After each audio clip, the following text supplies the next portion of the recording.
Morning to everyone, and we're just delighted to have you with us. Wanted to take this opportunity also to thank my co-moderator, Fidel Zidan, who's the director for Center for Mindfulness. I'm interim director of the Sanford Institute for Empathy and Compassion, and we're just, again, very happy to have you all here, and especially thankful to have available for today's symposium, some terrific panelists and speakers, people who are really leaders in the field that we're so interested in. This is the first annual symposium. It is our first chance to begin with the larger community, to begin together to understand empathy and compassion, and to do all possible to enable all of us to be more effective in both caring for and being and being kind to our colleagues around our institutions and around the world. Goodness knows that this is a terribly important time for empathy and compassion, and we want to see both of them prosper. So as we embark on our journey, we want to acknowledge the incredibly important opportunity that was provided to us by Denny Sanford. And the next slide introduces Denny. So next slide, please. So Denny was able to record a greeting to all of us. And Denny's just a phenomenal person. He's an extraordinary person. And he made an extraordinarily generous gift to make the T. Denny Sanford Institute for Empathy and Compassion possible. So with that, let's turn to Denny's video, if we will. I am Denny Sanford. I would like to welcome you all to the Denny Sanford Institute of Empathy and Compassion Research Symposium.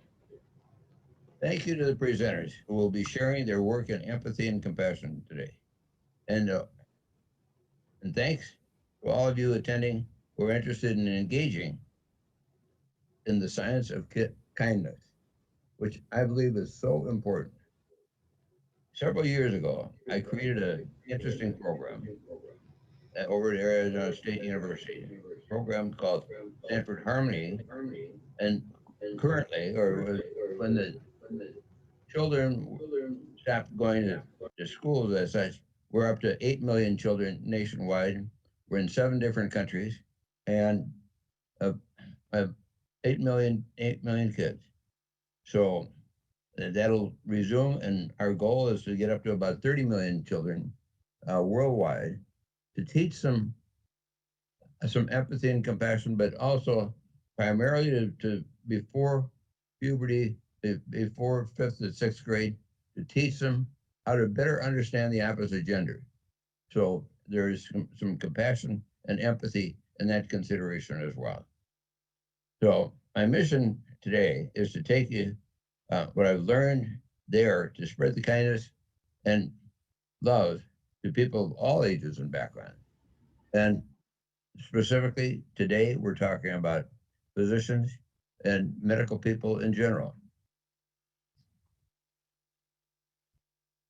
Thank you very much for being here. The T. Denny Sanford Institute of Empathy and Compassion is concerted effort to realize the mission and spread compassion around the globe. We believe that this will be issued, this course will be issued, and the information from it will go to all medical schools as well as nursing schools around the country, hopefully around the world. The goal of the Sanford Institute is to study the neurobiology and empathy and compassion, so we can all learn how to practice compassion effectively. We are starting with the medical field, and we believe that this goes first. I may just kiddingly say, I think we should take it to law schools as well. They need more compassion and empathy. But we're starting with the medical field.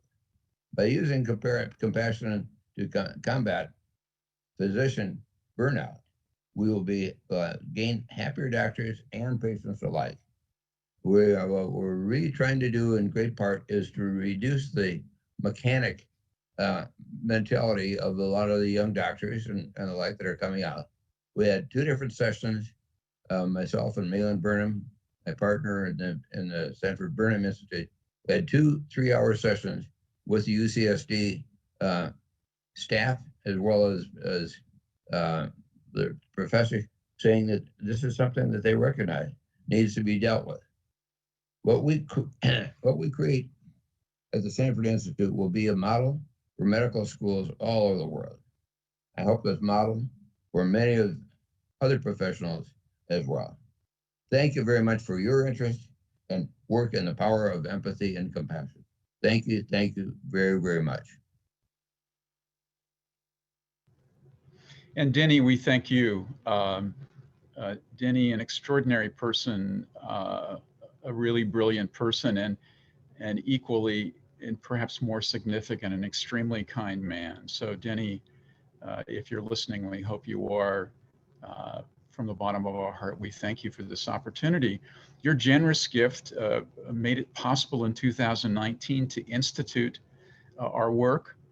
Our aims are to explore the neurobiology of empathy and compassion, to discover novel methods for enhancing empathy and compassion, to apply research advances to education and training. And while we focus initially on medical students and clinical faculty, we want to, of course, extend this to the UCSD community and far beyond. Next slide.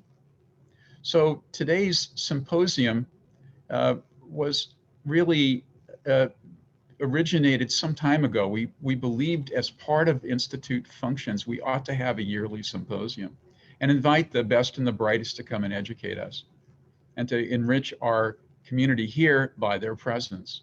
So what we'd like to do today is we'd like to define the state of the art in studies of empathy and compassion, and to look at 2 different levels, the human level, but also the rodent model level. We want to find opportunities to more fully understand empathy and compassion and envision how to effectively translate basic and applied research to the everyday lives of people, especially in the educational and training spheres for all of us, for medical students, but well beyond, as mentioned before. And then we hope the speakers and the attendees will help us define what investments the Institute might make that would critically support research and training opportunities. Next slide. Our work is very importantly supported in spiritually and cognitively by our long-term association with the Dalai Lama. Here you see we travel to Dharamsala to talk to him about the Institute, get his ideas about Institute programming, and he was very kind to us and was very supportive. To his immediate left is Sonny Smith, professor in the Department of Family Medicine. To his immediate right is David Brenner, who's our Assistant Vice Chancellor for Health Sciences, whose kindness and whose vision has been so important to the development of the Institute. And to the Dalai Lama's far right is Thupten Jinpa, his longtime colleague, his English interpreter for very many years, and our close friend and colleague who continues to be such an important part of our planning and our programming within the Institute. And let me not forget Pradeep Khosla, our chancellor, whose wisdom has been so important in keeping our mission going forward and helping us and in guiding us in Institute development plans.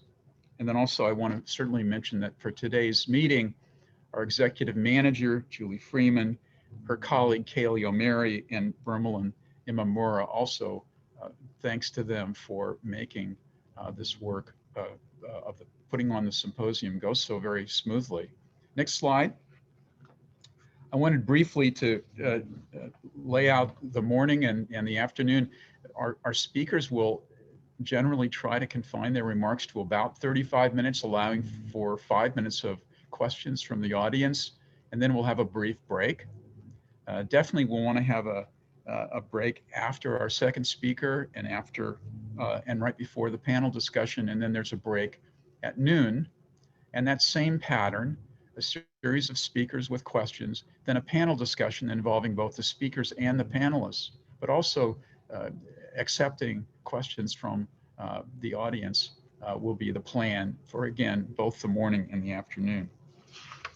So with that, I'm going to now turn to David Creswell, who is our first speaker. David, a good friend of the Institute. He studies the role of mindfulness meditation in fostering stress reduction, social connection, and health. In this talk, he will address the neural and biobehavioral mechanisms linking mindfulness interventions with health. David, welcome, and great to have you with us today. Great. I will attempt to share screens here.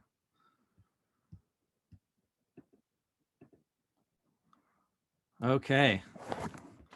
Thank you all, and I am calling in from Pittsburgh, Pennsylvania. So great for us to move from coast to coast here and beyond.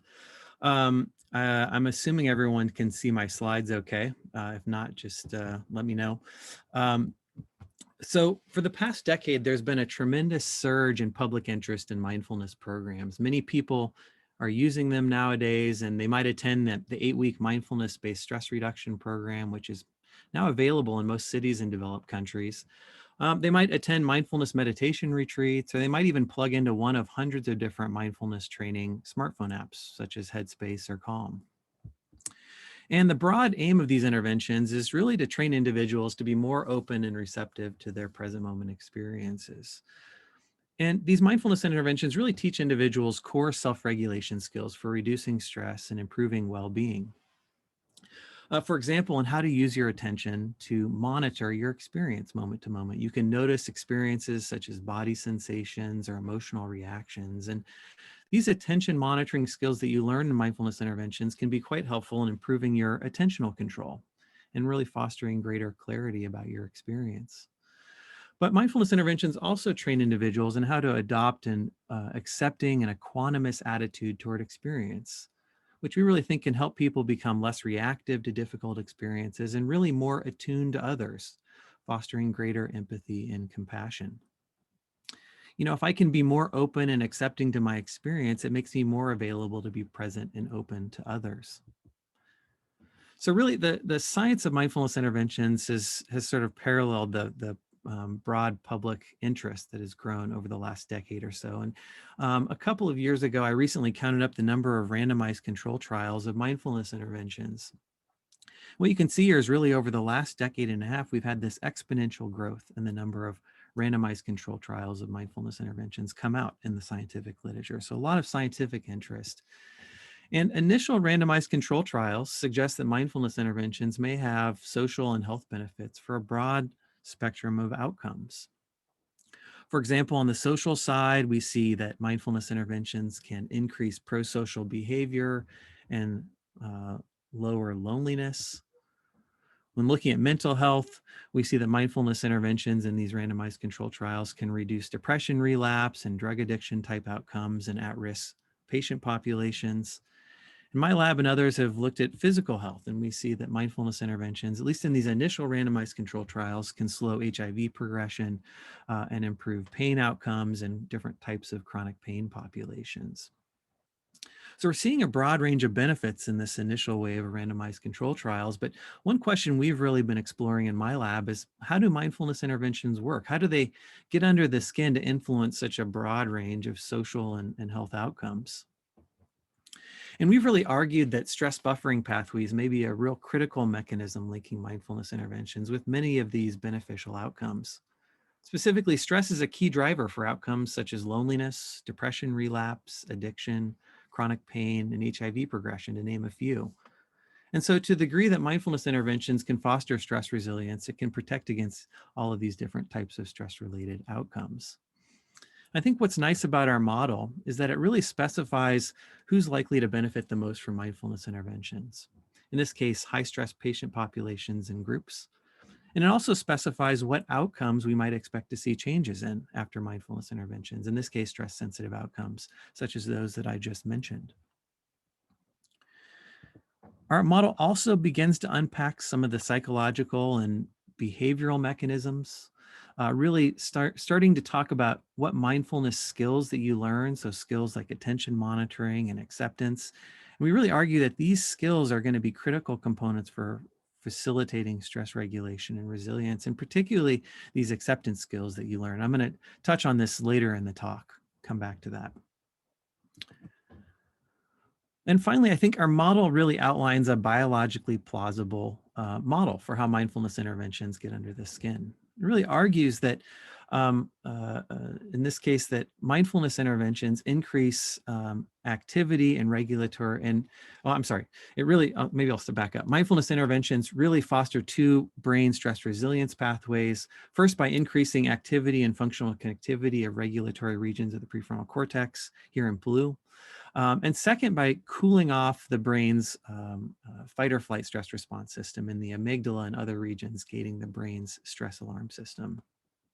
So our model really sets up these sort of two stress resilience pathways for how mindfulness interventions sort of get under the skin to sort of change the brain in ways that might drive stress resilience.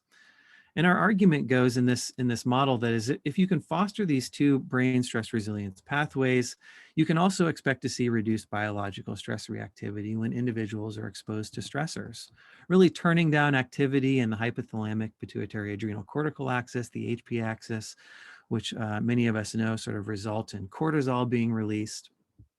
And also turning down the sympathetic adrenomedullary axis, or SAM axis, which results in the adrenal medulla releasing these catecholamines like epinephrine and norepinephrine. And so we really know that recurrent activation of these stress mediators, things like cortisol and catecholamines, can really exert wear and tear on bodily systems and put us at risk for stress-related health problems and disease. So to the degree that mindfulness interventions can reduce stress responses over time, this is in turn going to confer benefits for a broad range of outcomes. And these stress resilience pathways, we really think, drive these social and health benefits of mindfulness interventions over time. So I thought I'd give you a peek at a line of research we've been doing testing this model, first showing that mindfulness training may increase connectivity of regulatory regions of prefrontal cortex, sort of start there, and then tell you about some other things we've been doing with the model. So how do we look at the brain in the context of these randomized control trials of mindfulness interventions? How might we measure these changes in these sort of prefrontal regulatory circuits before and after mindfulness training? Well, one approach that we've used is to look at functional connectivity of the brain at rest. And perhaps the most well-known resting state network is called the so-called default mode network. This network consists of regions including the posterior cingulate cortex and medial prefrontal cortex here in blue. And you can see activity and functional connectivity of this network when you ask participants to rest quietly and sort of stare at a fixation cross like the picture here. This resting pattern is highly robust. You can observe activity and functional connectivity of this network on a subject by subject basis. So if I put each of you in there and ask you to stare at a fixation cross, I can reliably get this default mode network. And we're really interested in resting state functional connectivity because, excuse me, an earlier paper that came out, one of the early mindfulness training fMRI studies, showed that the brains of advanced mindfulness meditation practitioners look different at rest. This particular study looked at advanced meditators who were individuals who practiced mindfulness meditation daily for at least a couple of years, and they compared them to age and sex-matched controls. And specifically, they found that the brain's default mode network at rest was now more coupled with regulatory areas of the prefrontal cortex. Specifically, they observed greater connectivity with dorsolateral prefrontal cortex, an area we know is important for attention and emotion regulation. And this type of brain coupling is unusual. We don't see this type of connectivity pattern in normal folks. It really suggests that mindfulness meditation training may really be fostering greater connectivity of the resting brain with these regulatory areas of prefrontal cortex. We really thought this might be a brain-based biomarker for stress resilience from this study. But one critical limitation of the study, of course, is that it was cross-sectional. There could be other factors that explain these brain differences. Maybe it's that the mindfulness meditation practitioners had a healthier lifestyle. It wasn't meditation per se, but other aspects of their life. And that's what's accounting for these effects. And so we wanted to look at this prospectively in a randomized control trial with folks who'd never been exposed to meditation training before. So we did a randomized control trial of mindfulness training with stressed, unemployed, job-seeking individuals. Unemployment's a really good sort of stress model to look at. This is a highly stressed group with lots of health challenges. And critically, if you're unemployed, you don't have a lot of places to turn for getting stress management skills. Unemployed individuals are relatively easy to find. We recruited folks out of unemployment agencies throughout Pittsburgh. They have a lot of interest. They're financially motivated and they have time to participate in these types of programs. And notably with our trial, we found that they really stuck with it. We only had one person drop out of the study at 4-month follow-up. So we had really good, I think, data collection and retention. So what did we do? We basically brought folks in and we randomized them to either a 3-day mindfulness meditation retreat or a 3-day relaxation retreat. So we brought them to this retreat center in North Pittsburgh. They did a blood sample when they got there in the morning, and then we randomized them to either one wing of the retreat center where they got mindfulness meditation training, or another wing of the retreat center where they got relaxation training. And they engaged in 3 pretty long days of training. We called this the health enhancement through mindfulness program, him versus her, the health enhancement through relaxation program. These were fairly intensive days where they got a lot of training in their respective programs. We did a lot of work to really make sure that these programs were structurally matched. So you were doing the same types of activities in either program, both with a great supportive group, both with a great sort of retreat, relaxing retreat element to it. But in the mindfulness side, they might do stretching, and they learned how to mindfully attend to body sensations during that stretching activity. Whereas in the relaxation program, they did gentle stretching, much like what you would get in 7th grade gym class. The teachers were talking about how to do the stretching and cracking jokes, but it wasn't really like the mindfulness program where they were learning how to sort of foster these attention monitoring and acceptance skills in their body sensations. Likewise, we had other activities. In their mindfulness group, they did mindful walking, versus in the relaxation group, they took a walk. We also adopted some stress management training.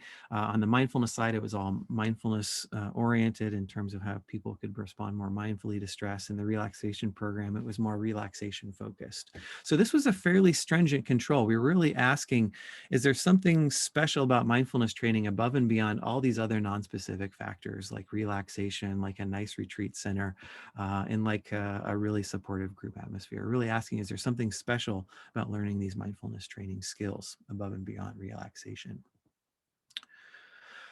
So that was the 3-day program. What we did in this study is we did neuroimaging in the couple weeks before and after the retreat. And so these were brain scans that we did here at Carnegie Mellon. We were really interested in testing whether mindfulness training could change connectivity patterns of the resting brain. Mindfulness training really increased the coupling of the resting brain's default mode network with these regulatory areas of the prefrontal cortex.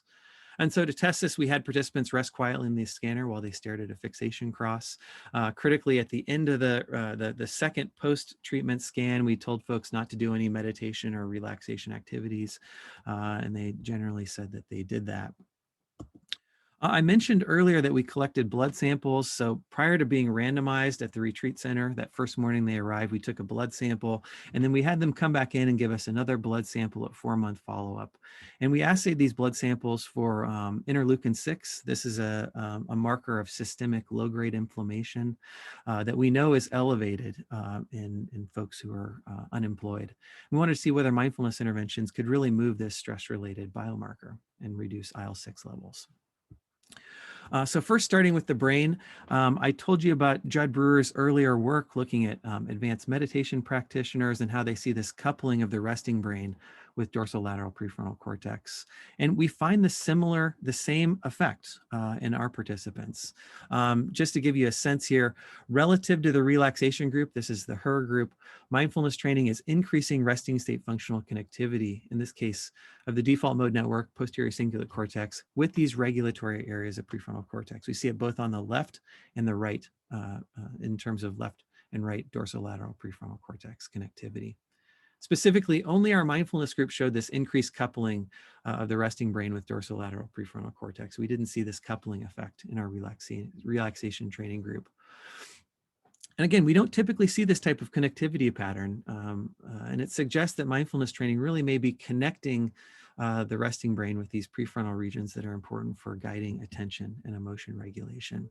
I could show this, on brains. This is sort of a visual depiction of that spreading interaction effects across 3 axial slices. In this case, showing the left dorsolateral prefrontal cortex connectivity effect. In this case, just 3 days of mindfulness training was sufficient to couple one's resting brain with these prefrontal regions that are implicated in attention and emotion regulation. This is just 3 slices to sort of show that overall effect.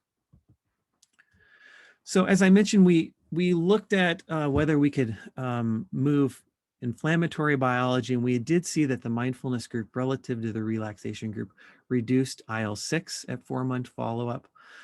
So this was an effect favoring our mindfulness training group, a significant effect. And was particularly interesting about this effect is that when we looked at brain coupling, we saw that indeed the mindfulness program is producing this brain coupling effect with dorsolateral prefrontal cortex, and that in turn is correlated with reduced inflammation. And when we did sort of a series of statistical mediation models, we find that when we put both of these factors in some regression analyses, we really reduce the effect by 1/3. So namely, this brain coupling effect is really driving about 35% of the overall reduction in inflammation, at least in some correlation analyses, really suggesting that these changes in brain coupling may be really important factors for driving reductions in inflammatory biology, pro-inflammation over time.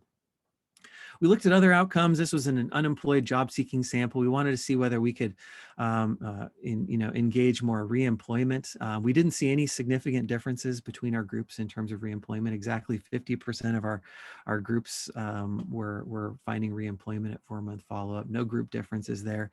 And also what was interesting is we looked at self-reported outcomes. We looked at reductions in self-reported stress and well-being.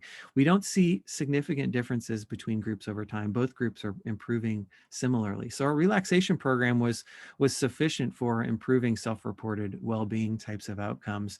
But we really see the change in terms of mindfulness programs when we look at biology and we start to look at brains and peripheral markers of inflammation in this particular study.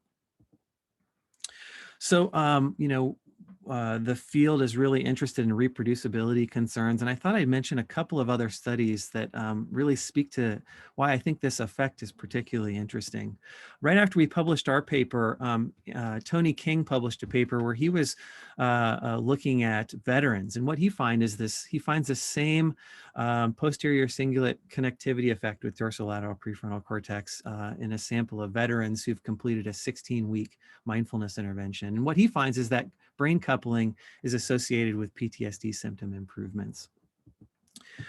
Tammy Krall and Richie Davidson's group, they looked at a pretty large sample of healthy adults. They find the same dorsolateral prefrontal cortex connectivity effect after the 8-week mindfulness-based stress reduction program, and they find that effect above and beyond the health enhancement program, which is a pretty well structurally matched control group. And moreover, what they find is that this coupling is correlated with microstructural white matter connectivity connecting PCC and dorsolateral prefrontal cortex. So really some suggestion here that these functional effects really correspond, at least in this study, with structural effects. And finally, I've been involved with a clinical psychiatrist here in Pittsburgh, Daniela Hafman. We've just published a paper showing that after 8 weeks of mindfulness intervention, now in at-risk kids, these are 10 to 14-year-olds, we get this same dorsolateral prefrontal cortex connectivity effect there. So now we're really seeing this effect across other studies. And what I think is particularly noteworthy is that in each case, we're seeing that this connectivity effect is correlated with outcomes. In some cases, health outcomes, in some cases with other structural brain outcomes, really suggesting that this may be, I think, a novel marker for thinking about how mindfulness interventions work. So this just gives you at least a snapshot of some of the work we've been doing, looking at sort of brain connectivity changes with mindfulness interventions and why that might matter for health over time.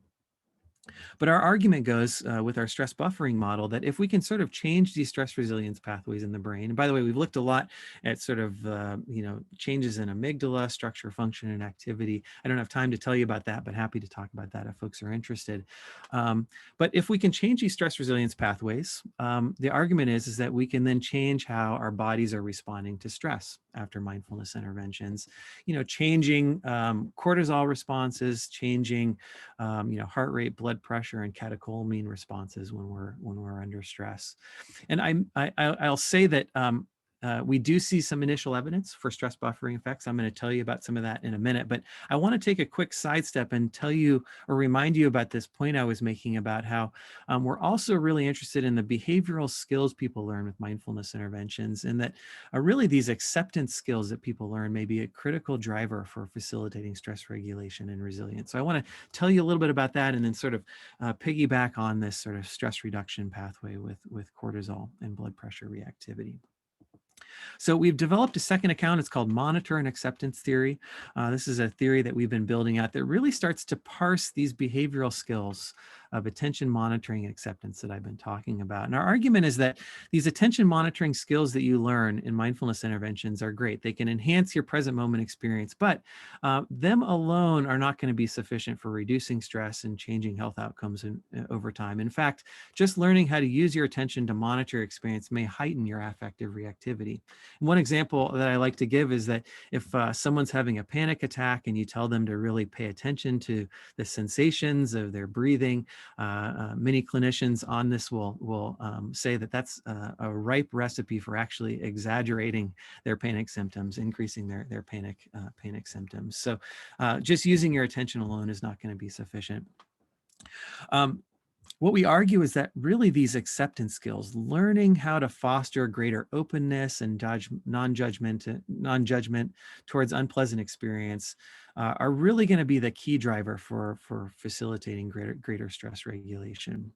This is account. I've got Emily Lindsay's picture up here. She was a graduate student and then postdoc and a faculty member that I've had the pleasure to work with in building out this account. So I wanted to acknowledge her.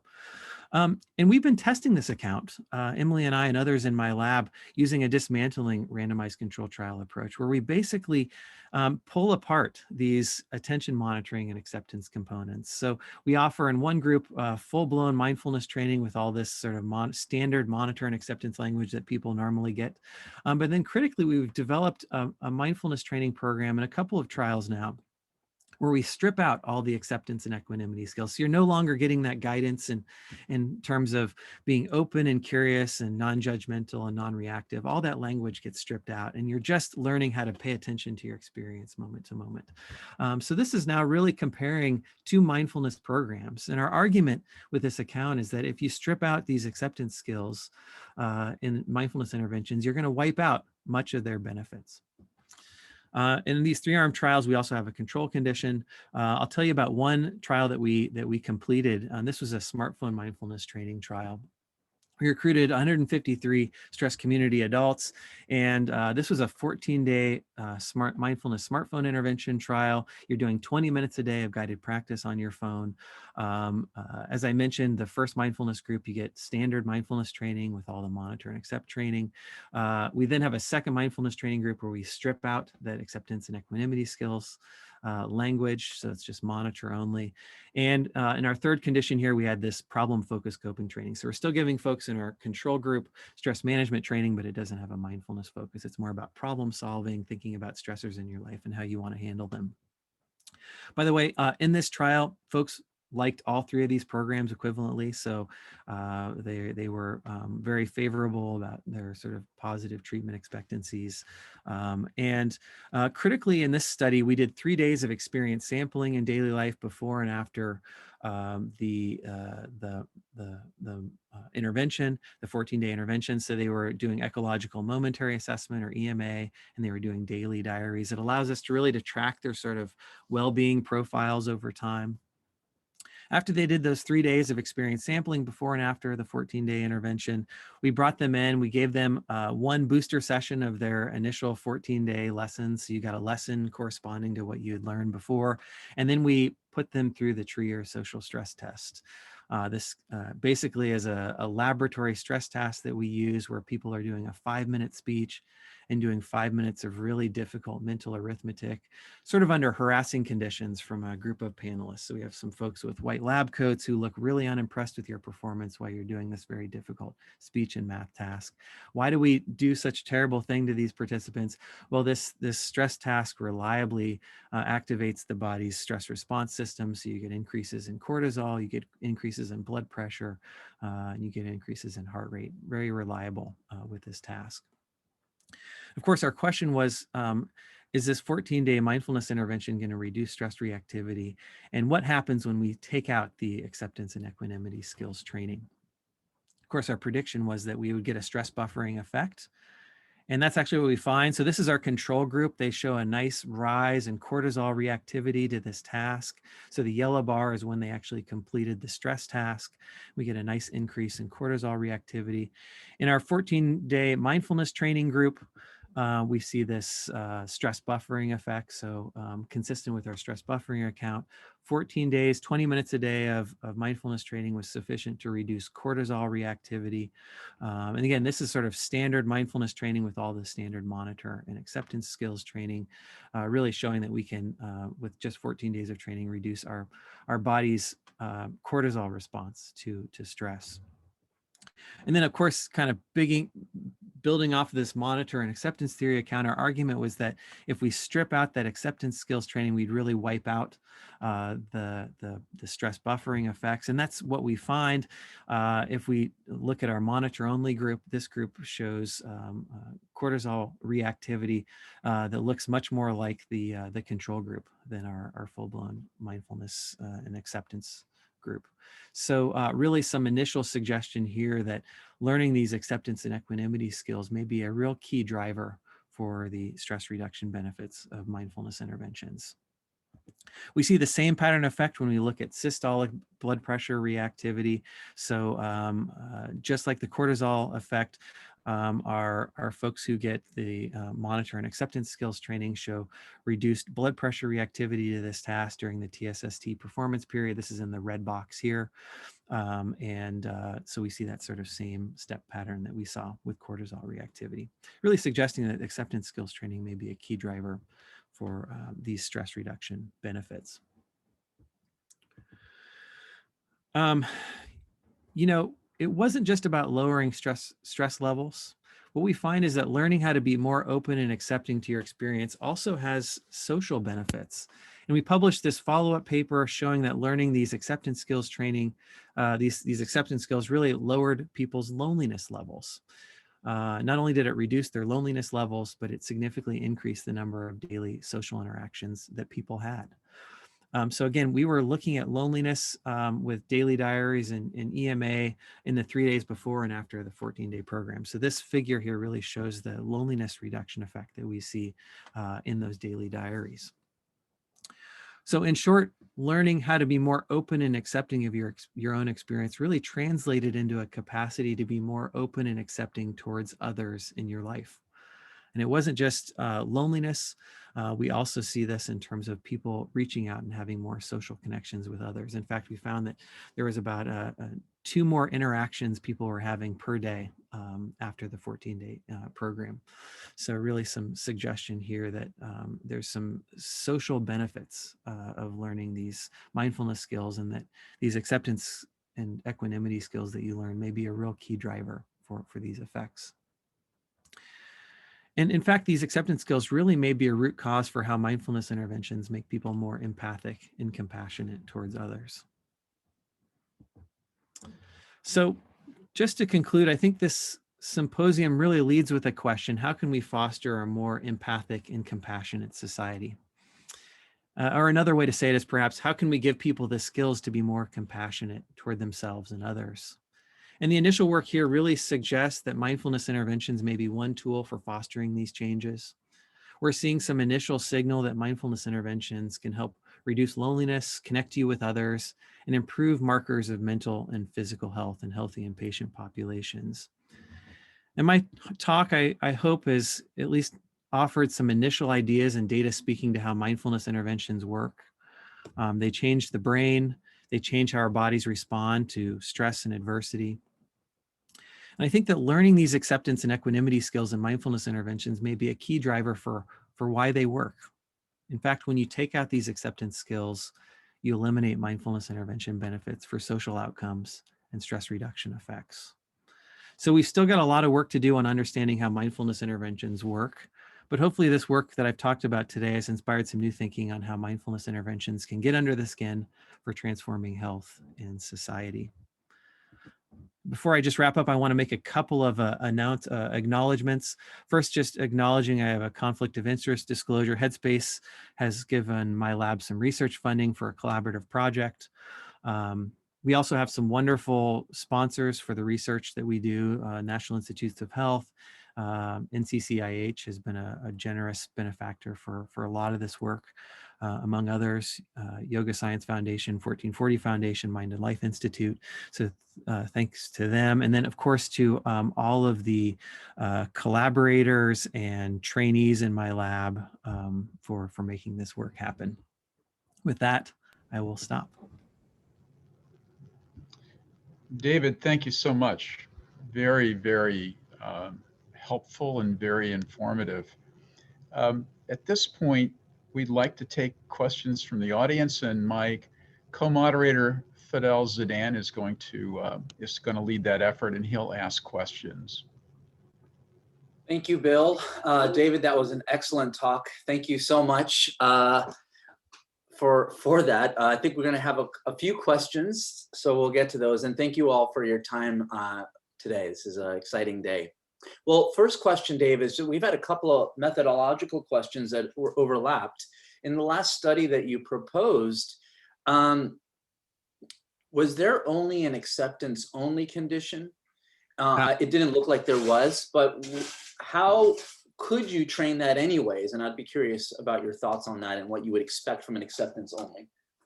Yeah, thanks for that question. You know, I mean, many of the scientists on this call are thinking about the sort of 2x2 factorial, where you have you're sort of varying the attention training and then the acceptance training. And so you can have both, you can have one of each, or you could have neither. And so the idea would be, rather than doing a dismantling trial, you could have the full 2x2 factorial, where you just have acceptance only training and what we would see there.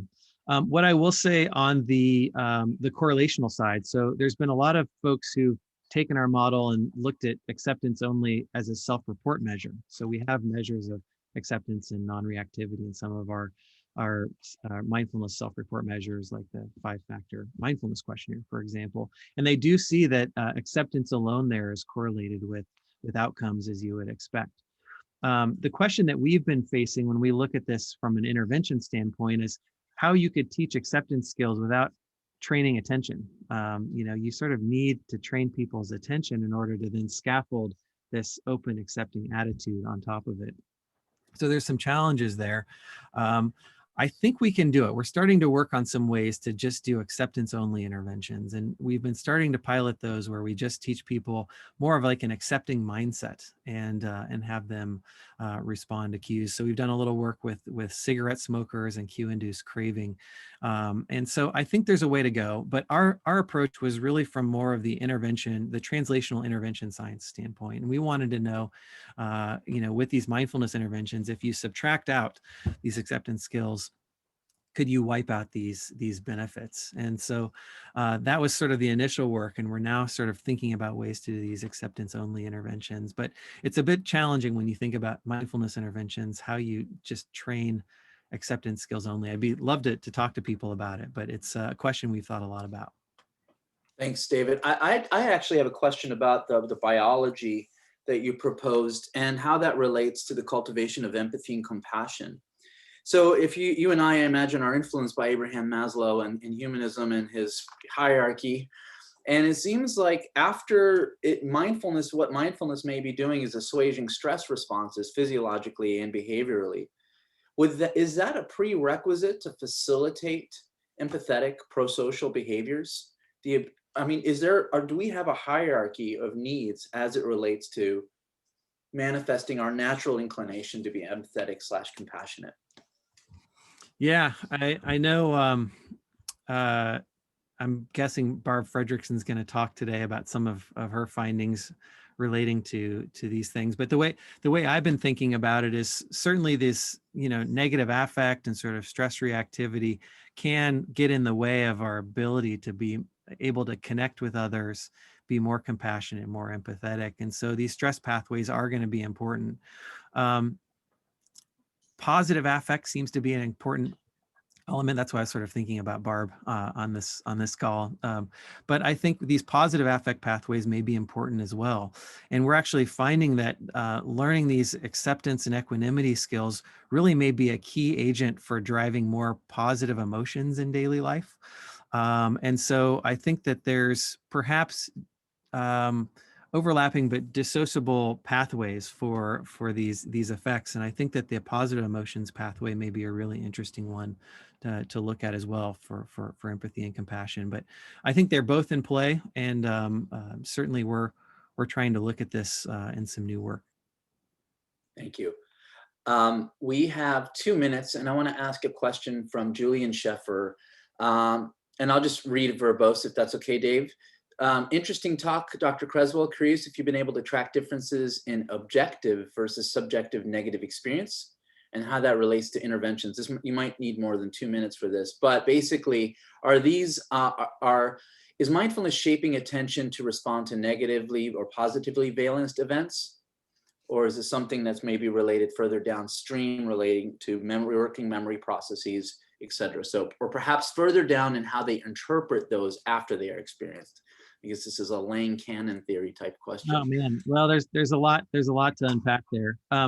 There's some work really showing that with sort of dot probe tasks, that mindfulness interventions even change pretty early stage attention orienting patterns, so that you don't get caught in the sort of threat cues as much.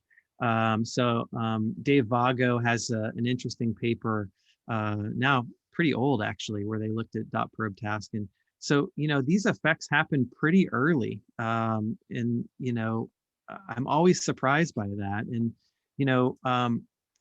Fadl, I keep thinking about your work as well, where mindfulness interventions, even just 4 days of intervention, can sort of change somatosensory representations of pain, not just sort of pain and pleasantness. So sort of, these early sensory and attentional signals seem to get shifted with mindfulness intervention. And, I think we're still in the early stages of trying to unpack what's going on with these initial studies. It doesn't mean that we can't use mindfulness intervention to change stuff down the road in terms of, effortful emotion regulation or sort of behavioral coping when we think about stress. So, those processes are in play too. But I think at least my read of this literature is that these changes are happening earlier than I think many of us anticipated. And so, we need to sort of develop more of these stage process models and then look at each stage in a more focused way. And that work started to happen, but we don't have really good unifying theories yet that put this stuff together. Thank you, David. David, thank you very much for your comments and for your presentation. I'm reminded of the incredibly stressful environment that physicians and nurses and medical students are now encountering. And so I think one clear forward-looking area of investigation would be what is the minimal dose and what's the frequency of the dose that will make it possible to help these folks in the very stressful situations they're dealing with literally every day, all day, help them both be able to pay attention to the situation they find themselves in, but at the same time, exercise this acceptance that really obviously is so pro-social. So David, thank you for your talk, and I appreciate it very, very much. Thanks. I wonder if we can go to the next slide then and introduce our next speaker. So welcome to Molly Crockett from Yale University.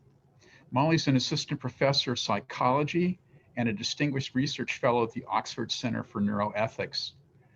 We're delighted to have her here presenting her talk entitled Investigating Impartial Beneficence in the Lab and the Wild. And as I understand it, impartial beneficence is impartial concern for the greater good. So Molly, welcome and thank you.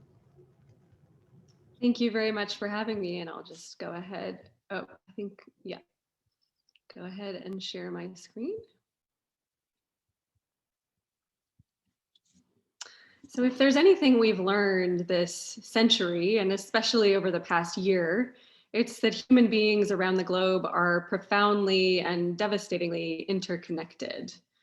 As the coronavirus continues to spread throughout the population, killing millions, as viral disinformation ricochets through social networks, destabilizing democracies and instigating intergroup conflict and violence, and as the climate crisis grows ever more urgent, we really can't deny that we are all in this together at a global level.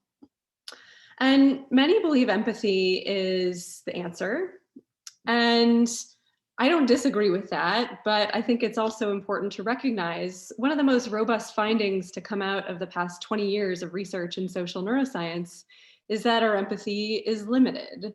Our brains do respond to the suffering of others, but we respond strongest when those others are not so different from us. And so some of the most common forms of empathy might not be enough to solve the challenges of the 21st century. For this reason, I've recently been thinking a lot about a concept related to empathy called impartial beneficence. And it's a concept that utilitarian philosophy and contemplative mindfulness traditions have in common. Impartial beneficence is an impartial concern for the greater good that extends to all sentient beings on the planet. And we can measure impartial beneficence by asking people how much they agree with statements like, from a moral perspective, people should care about the well-being of all human beings on the planet equally. They should not favor the well-being of people who are especially close to them, either physically or emotionally. Or it's morally wrong to keep money that one doesn't need if one can donate it to causes that provide effective help to those who will benefit a great deal. Utilitarian philosophers like Peter Singer have argued that moral progress requires expanding our circle of moral concern outwards, beyond our immediate family and friends, and that we should make personal sacrifices in order to achieve this. In recent years, these principles have been put into practice by movements like effective altruism, which seeks to do the most good possible with the resources available. Today, I'm going to share work on two questions around impartial beneficence. First is whether endorsing this principle in theory translates into actual altruistic behavior. And second, what practices are associated with an expanded moral circle? How might we think about potentially enhancing impartial beneficence?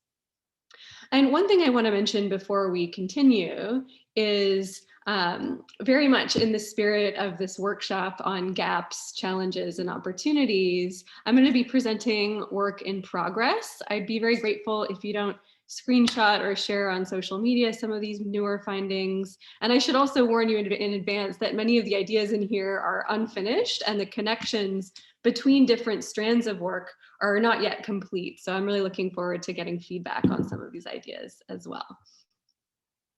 Okay, so the first question, how does impartial beneficence relate to altruistic behavior? Well, if we want to address this question, we need to be able to measure altruistic behavior in the lab. And a few years ago, my collaborators and I developed a behavioral measure of altruism where we invite participants into the lab and we invite them to trade off money for themselves against pain for either themselves or a stranger. And the pain is in the form of mild electric shocks. This is all ethically approved, so the shocks are commonly used in research and they don't do any permanent damage. They're mildly unpleasant. They feel a little bit about running your hand under some water that's got a bit too hot. They're unpleasant enough that people will prefer to avoid them. They'll give up money to avoid them. So essentially what we can measure in these studies is how much money people are willing to sacrifice to prevent these mild shocks being delivered to other people. And we can compare this to the amount of money that people will sacrifice to prevent the same amount of pain from being delivered to themselves. The way this works in practice is we bring participants into the lab. They take part in a random drawing that assigns them to the roles of decider and receiver. They don't actually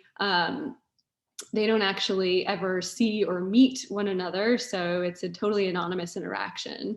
The decider makes a series of decisions where they have to trade off money for themselves against the electric shocks. The decisions look like this. This is from our UK experiment. So the decider here would be making a choice between 7 shocks for 10 pounds or 10 shocks for 15 pounds. And half the time, the shocks are also for the decider, but the other half the time, the shocks are for the receiver. Meanwhile, the money is always for the decider. So we're comparing different choices where the money is for the self, but the pain can be for either self or other.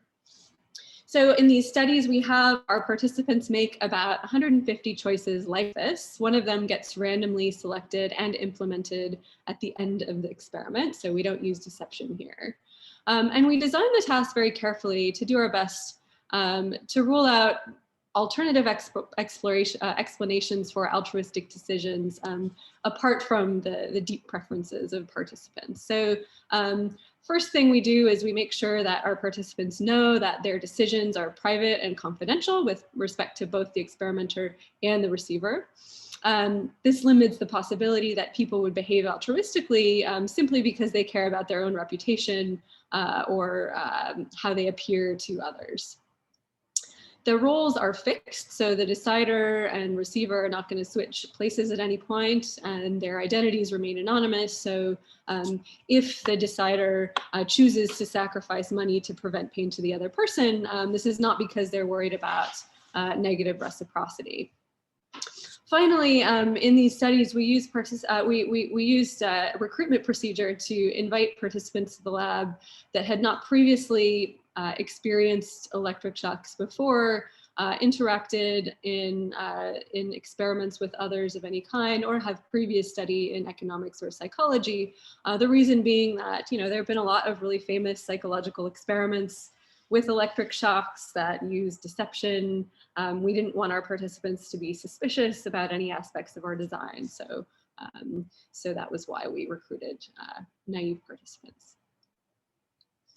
Then what we do is we take all the choices that the participants make, and we look at a model where we want to predict the difference in subjective value between these two choice options, right? The high money, high pain option or the low money, low pain option.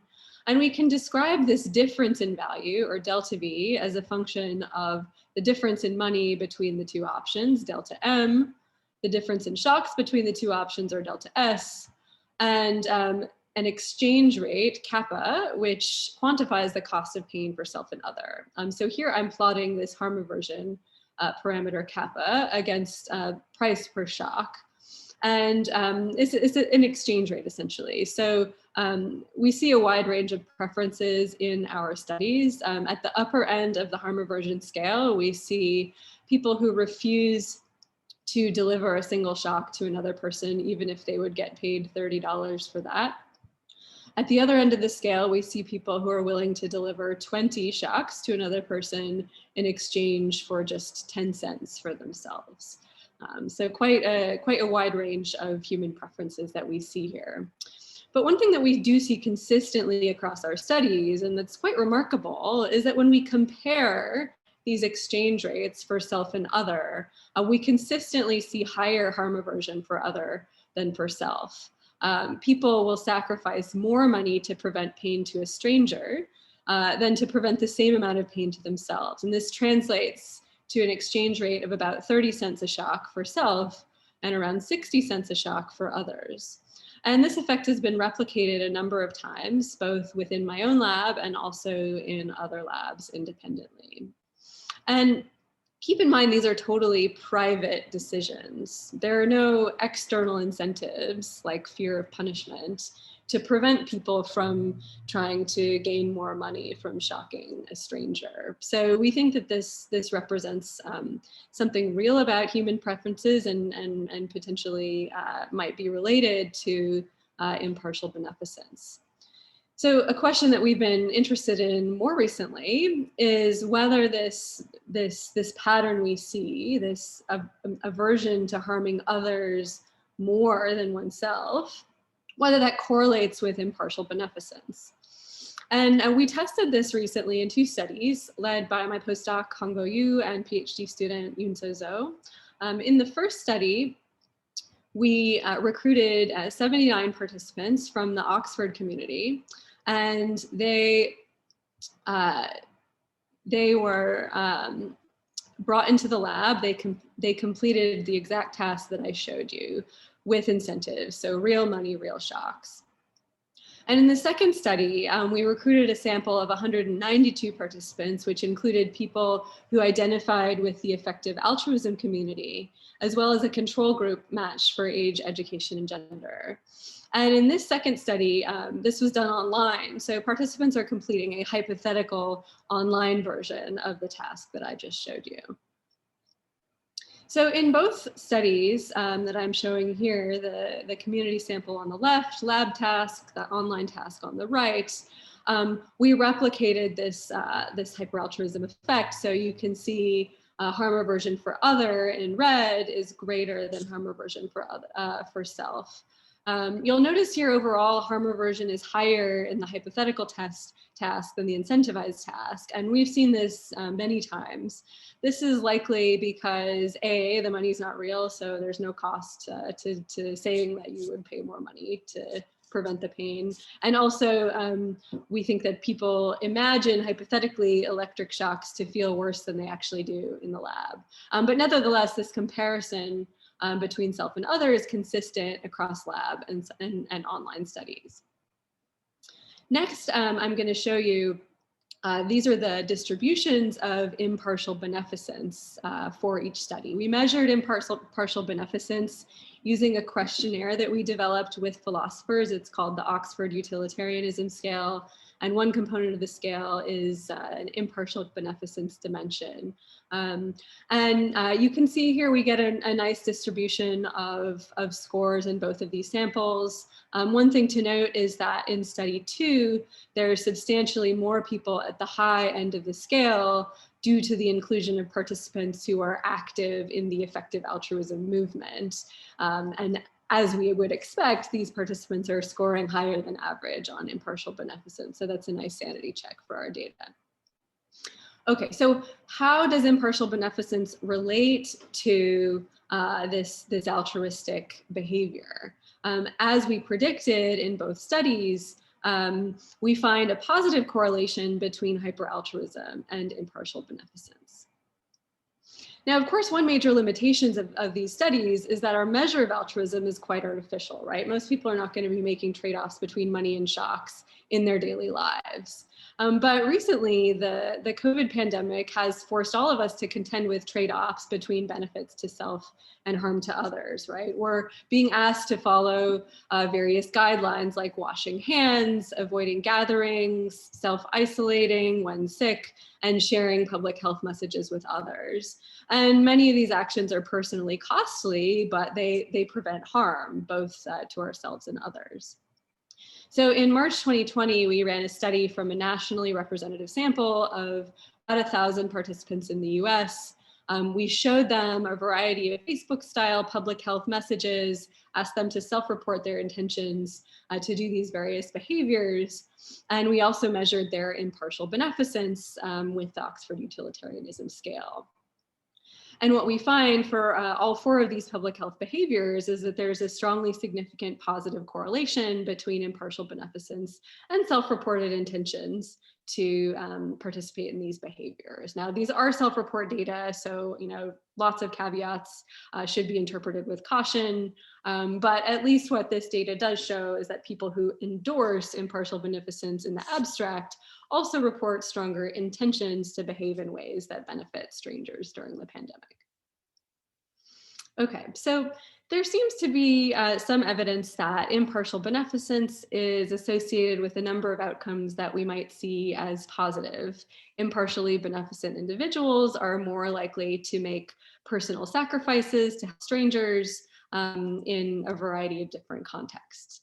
So this naturally leads to a second question, which is we might be interested in understanding better what conditions are associated with higher levels of impartial beneficence, or what conditions are predictive of a more expansive moral circle towards more socially distant others. And thinking about this from a neurobiological perspective, one thing we might consider is the neurochemical system serotonin. So when I started working on psychopharmacology of prosocial behavior about 15 years ago, there was a lot of convergent evidence that there was some relationship between the function of the serotonin system and social behavior in general, and in particular, maybe pro-social behavior. So for a number of species besides humans, ranging from invertebrate species all the way up to humans, there's many lines of work document this interesting relationship between serotonin and social behavior. Generally speaking, it's a positive relationship where disruptions to serotonin function seem to be predictive of antisocial behavior, aggression. It's a complex literature. It's a complicated story. Some of the work that I did in my PhD and beyond was aimed at trying to disentangle some of these mechanisms in humans specifically. So I conducted a number of lab studies where we manipulated serotonin pharmacologically in the lab in placebo-controlled studies and measured changes in prosocial behaviors. I won't show you all of those data, but I'll just show you some data from the same task that I presented earlier. So just to recap, in general, we find greater harm aversion for others than for self in studies with this task. In one experiment, we gave 89 participants either citalopram, which is a selective serotonin reuptake inhibitor that enhances serotonin neurotransmission, or placebo. And what we find with citalopram is an increase in harm aversion, both for self and for other. So and it is increasing altruistic behavior towards others, but it's not a selective effect. Some of my other work looked at how serotonin modulates punishment of unfairness, moral judgments of instrumental harm.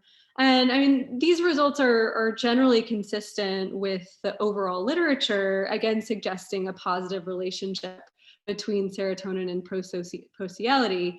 But I mean, this is not a silver bullet. The effects are small, particularly for SSRIs given to healthy participants.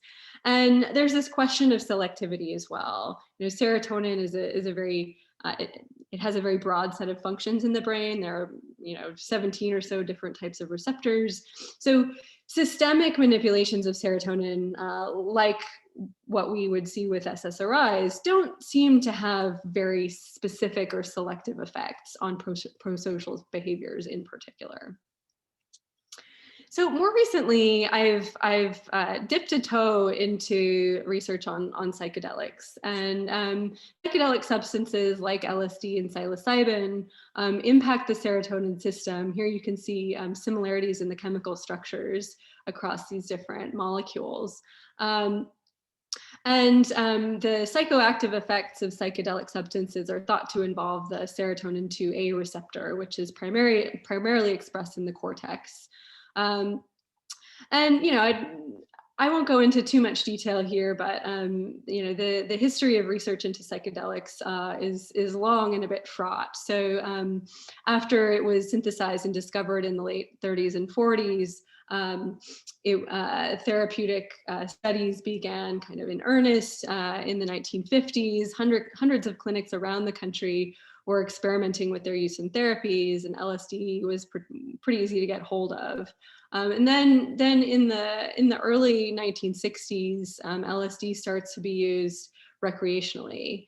And around that same time, there were a few highly publicized cases of bad trips resulting in injury and death. And there was a moral panic that ensued.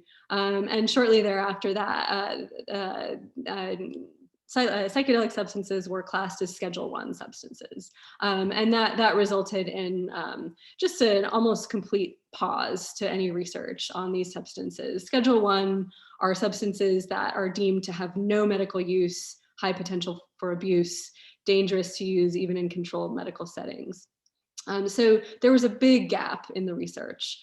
But more recently, there's been a sort of renewed interest in the potential therapeutic potential of psychedelics. And in particular, there have been studies now of harm profiles of many different substances.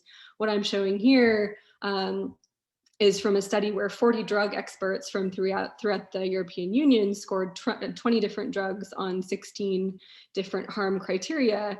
And you can see LSD, psilocybin down here, not an overwhelmingly strong harm profile compared to other substances like alcohol, which have different legal status.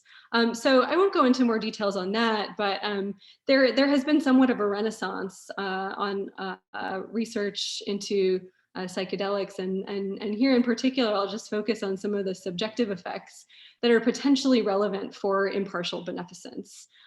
So in his famous account of his experience taking mescaline, The Doors of Perception, Aldous Huxley wrote, "When all things are perceived as infinite and holy, what motive can we have for covetousness or self-assertion?" And this description here tracks with more recent laboratory research on the subjective effects of psychedelics. And three clusters of subjective effects have been identified. There's visionary restructuralization. So these are sort of visual imagery, perceptual effects. Anxious ego dissolution, which includes sense of disembodiment, impaired control of self and cognition. And a third one, which I think is most closely related to Huxley's experience, which is called oceanic boundlessness. And this includes an experience of unity, blissful states, deep insights. And these types of experiences can be really profoundly transformative for individuals who experience them. So one study of psilocybin from Roland Griffith's group found 14 months after an initial experience with psilocybin, 58% and 67% respectively of volunteers rated their experience as being among the 5 most personally meaningful and the 5 most spiritually significant experiences of their lives. 64% indicated the experience increased well-being or life satisfaction. 58% met criteria for having a really profound mystical experience. Now, that's not to say that there aren't negative effects of psychedelics, right? But the data does suggest that there can be really just profound and transformative effects of these substances. And more recent work in philosophy has advanced our understanding of how to characterize what it means to have a transformative experience. So the philosopher Laurie Paul wrote a book in 2014 called Transformative Experience, and she identified transformative experiences as having a quality of personal transformation. So changing what it's like for you to be you. It can change your point of view, your personal preferences, the person that you are or take yourself to be, as well as an epistemically transformative quality. So you cannot know what it is like to have that kind of experience until you've had it. And so this philosophical framework can help us measure and advance our understanding of transformative experiences brought about by psychedelic substances. Now, past work does suggest that these substances can induce a profound sense of universal connectedness, as well as increases in well-being and satisfaction. But there are limitations of this past work. So lab studies typically have used pretty small sample sizes, generally less than 50, because it's quite expensive and challenging to do these studies in the lab. These studies could also have demand effects due to inability to have a double-blind placebo control. If you are recruited to a study of psychedelics, you know whether you got the treatment or the placebo. And so there's just a concern generally with laboratory studies that participants might be telling researchers what they expect they want to hear. And additionally, it's sort of famously known that many psychoactive substances are very sensitive to the mindset of the participant and the setting in which the experience takes place. And one could argue that a laboratory study is a very particular setting, and so we don't know necessarily whether these effects measured in the studies generalize beyond the lab. There have also been studies of psychedelic experiences in more naturalistic settings, but these have all taken place, weeks to months after the psychedelic experience. And so they rely, really heavily on participants' recollection, which may or may not be reliable.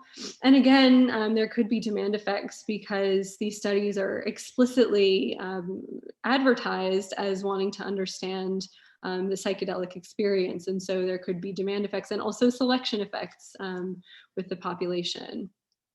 And finally, it's not yet clear from the past literature how psychedelic transformative experiences relate to universal connectedness and well-being.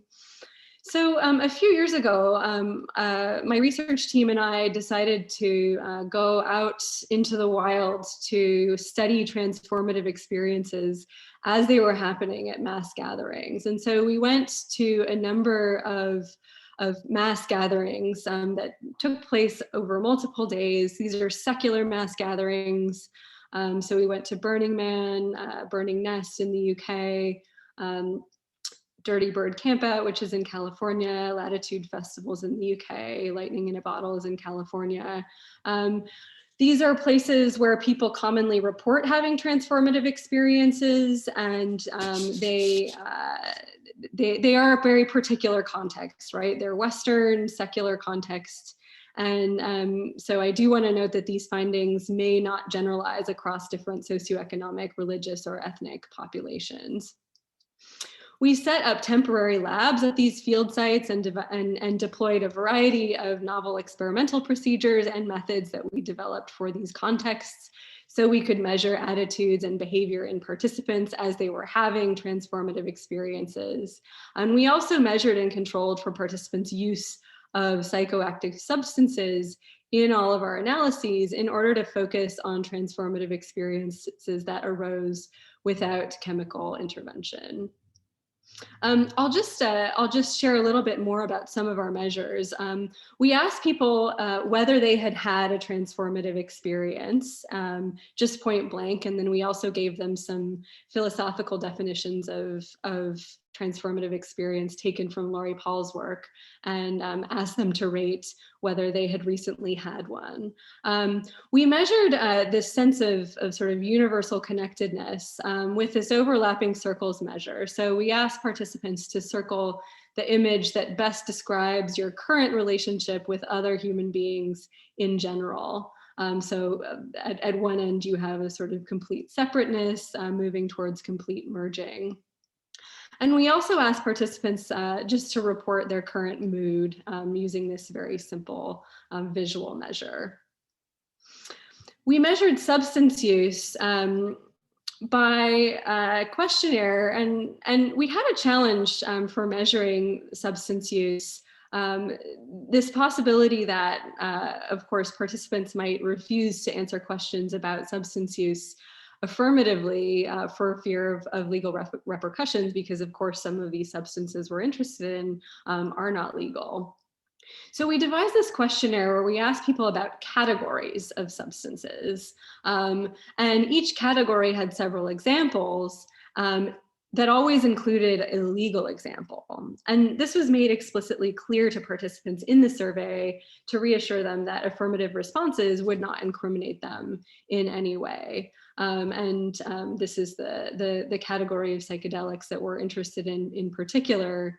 And I'm sharing this also because the data that I'm about to show you has a really, really strong limitation, which is because we're looking at categories of substances, unlike in the lab where you know exactly the relationship between the substance you're giving and the psychological effect.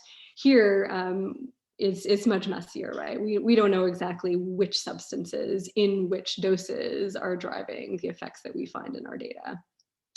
So we asked them which categories and also whether they were currently under the influence and whether they had taken them in the past 24 hours or any time while at the mass gathering, and also whether they had taken them for the first time. Here is just a summary in our data set. This is about 1,300 participants in total of the frequencies of substance use. You can see here about 26% of our sample reported having taken psychedelics at least once during the mass gathering. Alcohol, unsurprisingly, is the most commonly reported substance. And you can see here, we're looking at reports of transformative experience over time. And I'm just plotting the number of days participants have been at the mass gathering, as well as a follow-up survey that we took afterwards and also at 6 months. And you can see that self-reported transformative experiences are becoming increasingly likely the more time people spend at mass gatherings. So turning to our psychedelic data, we actually pre-registered these analyses before we analyzed the data.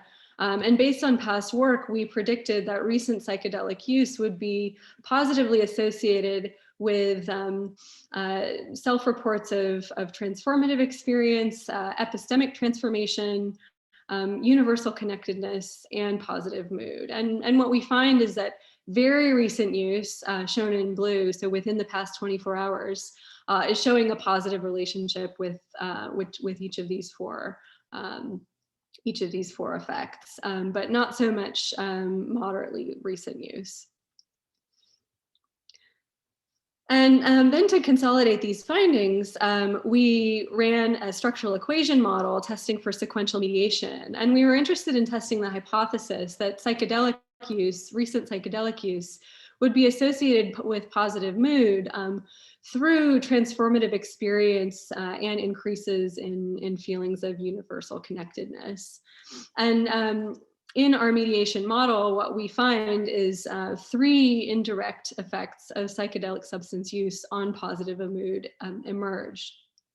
One via transformative experience only, one via universal connectedness only, and one via transformative experience and universal connectedness in sequence. So just to conclude and to suggest some follow-ups for the future, there is evidence that serotonin modulates prosocial behavior in humans, but it's not clear how. And it's possible that participating in mass gatherings might leverage the system to enhance prosocial behavior through multiple channels, but it's not yet clear which channels exactly. There are lots of gaps in our knowledge, right? We don't yet know what the relationships are between empathy, impartial beneficence, universal connection, altruism, and so on. And one thing that I will just plug, and I think some folks in the audience would certainly agree with this, is that philosophy in particular can really help advance our conceptual precision and development here. I have benefited tremendously from thinking about Laurie Paul's framework for understanding transformative experience, and there's a lot that psychologists can learn from engaging with philosophers. There are a lot of challenges in doing this work, right? Many of these phenomena probably can't be studied in the lab or in animal models. Field work is hard, it's expensive, and it's very messy. It's also very rewarding, but there are limits to the conclusions that we can draw from this kind of work. There are not going to be any silver bullets for enhancing empathy or impartial beneficence. And one thing I didn't mention here, but some of our other work shows that impartial beneficence itself has some personal costs for relationships because relationships seem to demand a more partial morality. I'd be happy to talk more about that in the Q&A. And finally, opportunities. Research into psychedelic substances, it is entering a renaissance.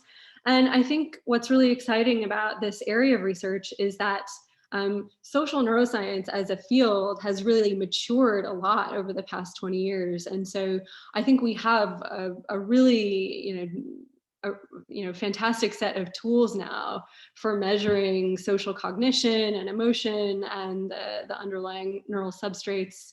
And so I think it's a really exciting time to be working in this area. So just wrap up to thank my team and collaborators at the various places where this work has been done. And I will stop there.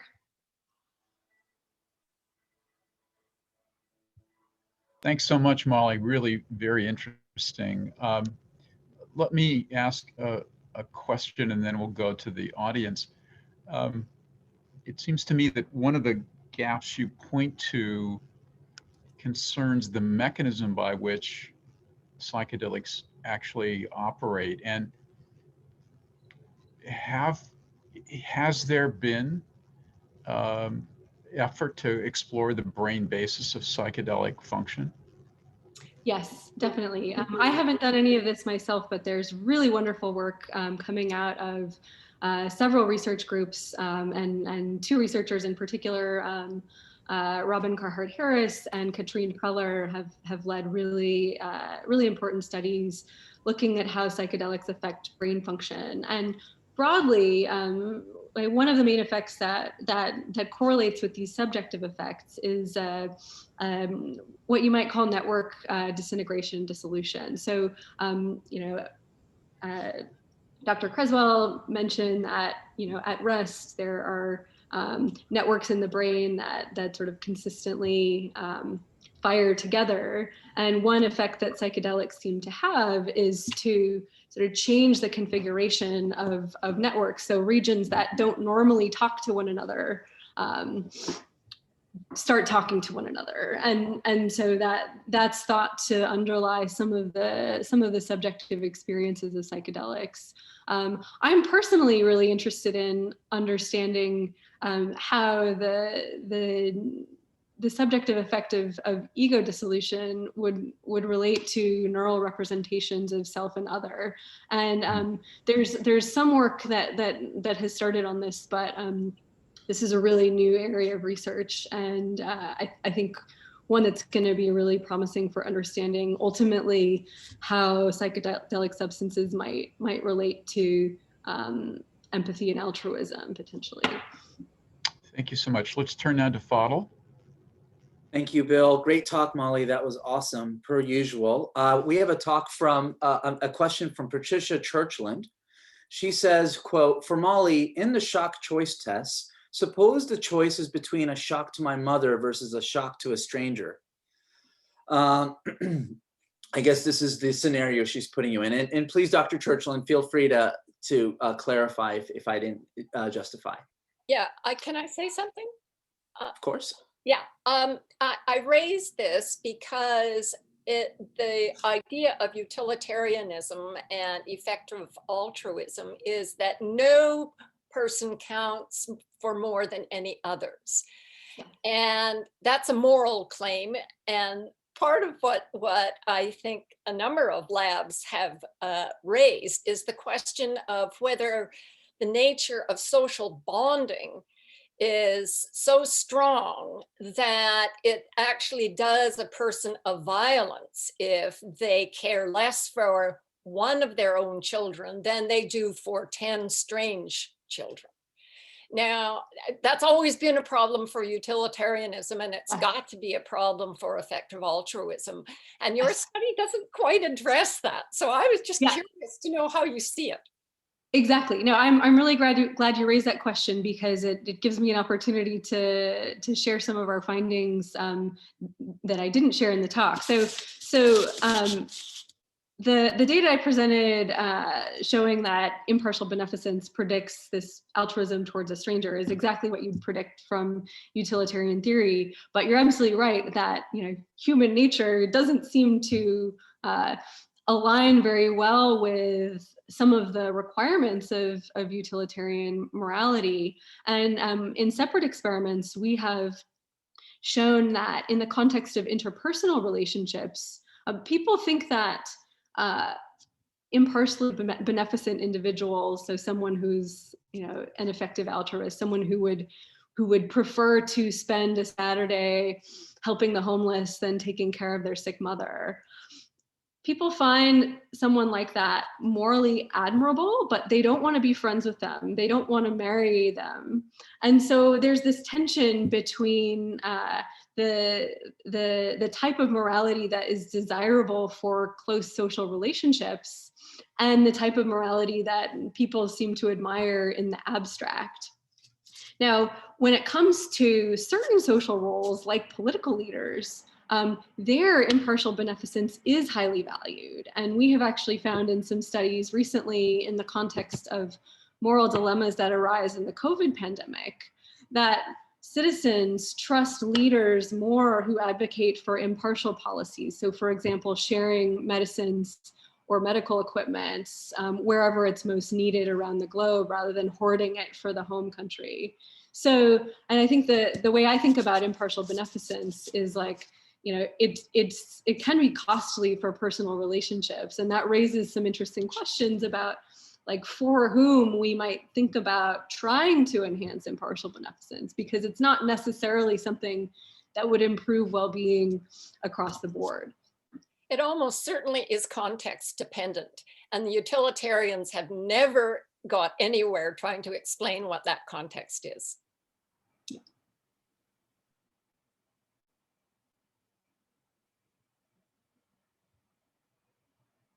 Oh, Fadl, I think your microphone is off.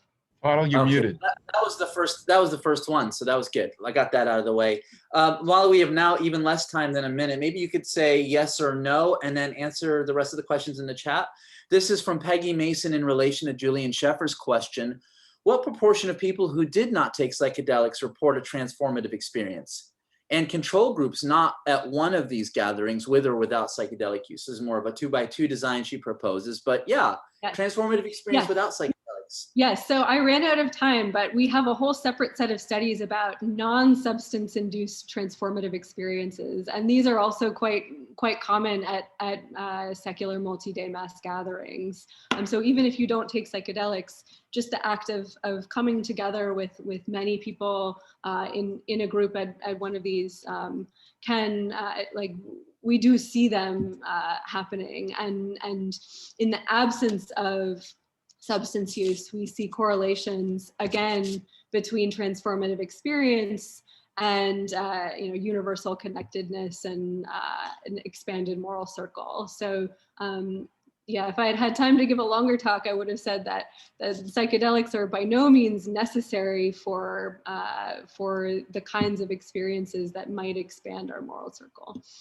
Fantastic. Well, we're having you back so we can expand on that. And I would imagine that appreciating the neurobiology supporting transformative experiences socially versus with the addition of psychedelics may engage a common final pathway. So thank you again. What a wonderful talk. And I'll hand the baton over to Bill to introduce our next speaker. Great. So welcome back. Great pleasure now to introduce Olga Klimecki, who is joining us from Dresden. She will be speaking about empirical findings on how empathy and compassion training change brain functions, and will highlight gaps that exist in the literature, challenges that are currently pursued by herself and her colleagues in the domain of aging research, and opportunities that she sees when investigating empathy and compassion in the context of conflict resolution. Olga, thank you so much for being with us. Olga's talk is entitled Neuroplasticity Related to Empathy and Compassion. Thanks, Olga. Thank you for the invitation, and I'm looking forward to your questions and to the panel discussion. And thank you also to the speakers before me. It was really exciting to listen to your talks. Yeah, so my talk is about the neuroplasticity related to empathy and compassion. And in this talk, I would like to cover a couple of topics. So as already hinted at, my main topic will be how we can change the brain's function through training empathy and compassion, as well as our social behavior and our emotional, our emotions and feelings. I will also be speaking about opportunities that I see in the domain of conflict resolution and opportunities in the domain of healthy aging, supported by very recent empirical data from my lab, and some of it is currently still, some of these studies are still ongoing.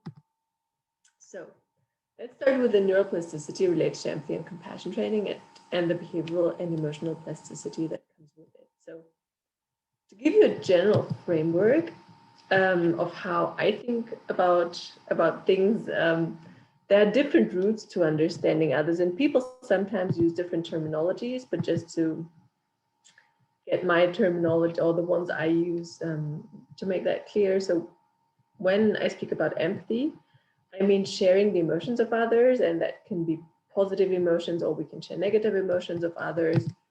And when we share negative emotions of others, particularly in the domain of suffering, like many people working in medical professions now do, especially those working on the COVID intensive care stations, we can go into two kinds of responses. We can go into empathic distress, where we are overwhelmed with the other suffering and we feel it as if it was our own suffering. Or we can alternatively go into compassion, which is a feeling of concern for the other suffering that is associated with the motivation to help the other. We also know that there's, apart from the emotional route to understanding others, there's a more cognitive route where we can take the perspective of others. We can understand cognitively others' thoughts and intentions, and we can even understand cognitively others' feelings without sharing them. But this entire domain here, empathy for me is really about sharing emotions.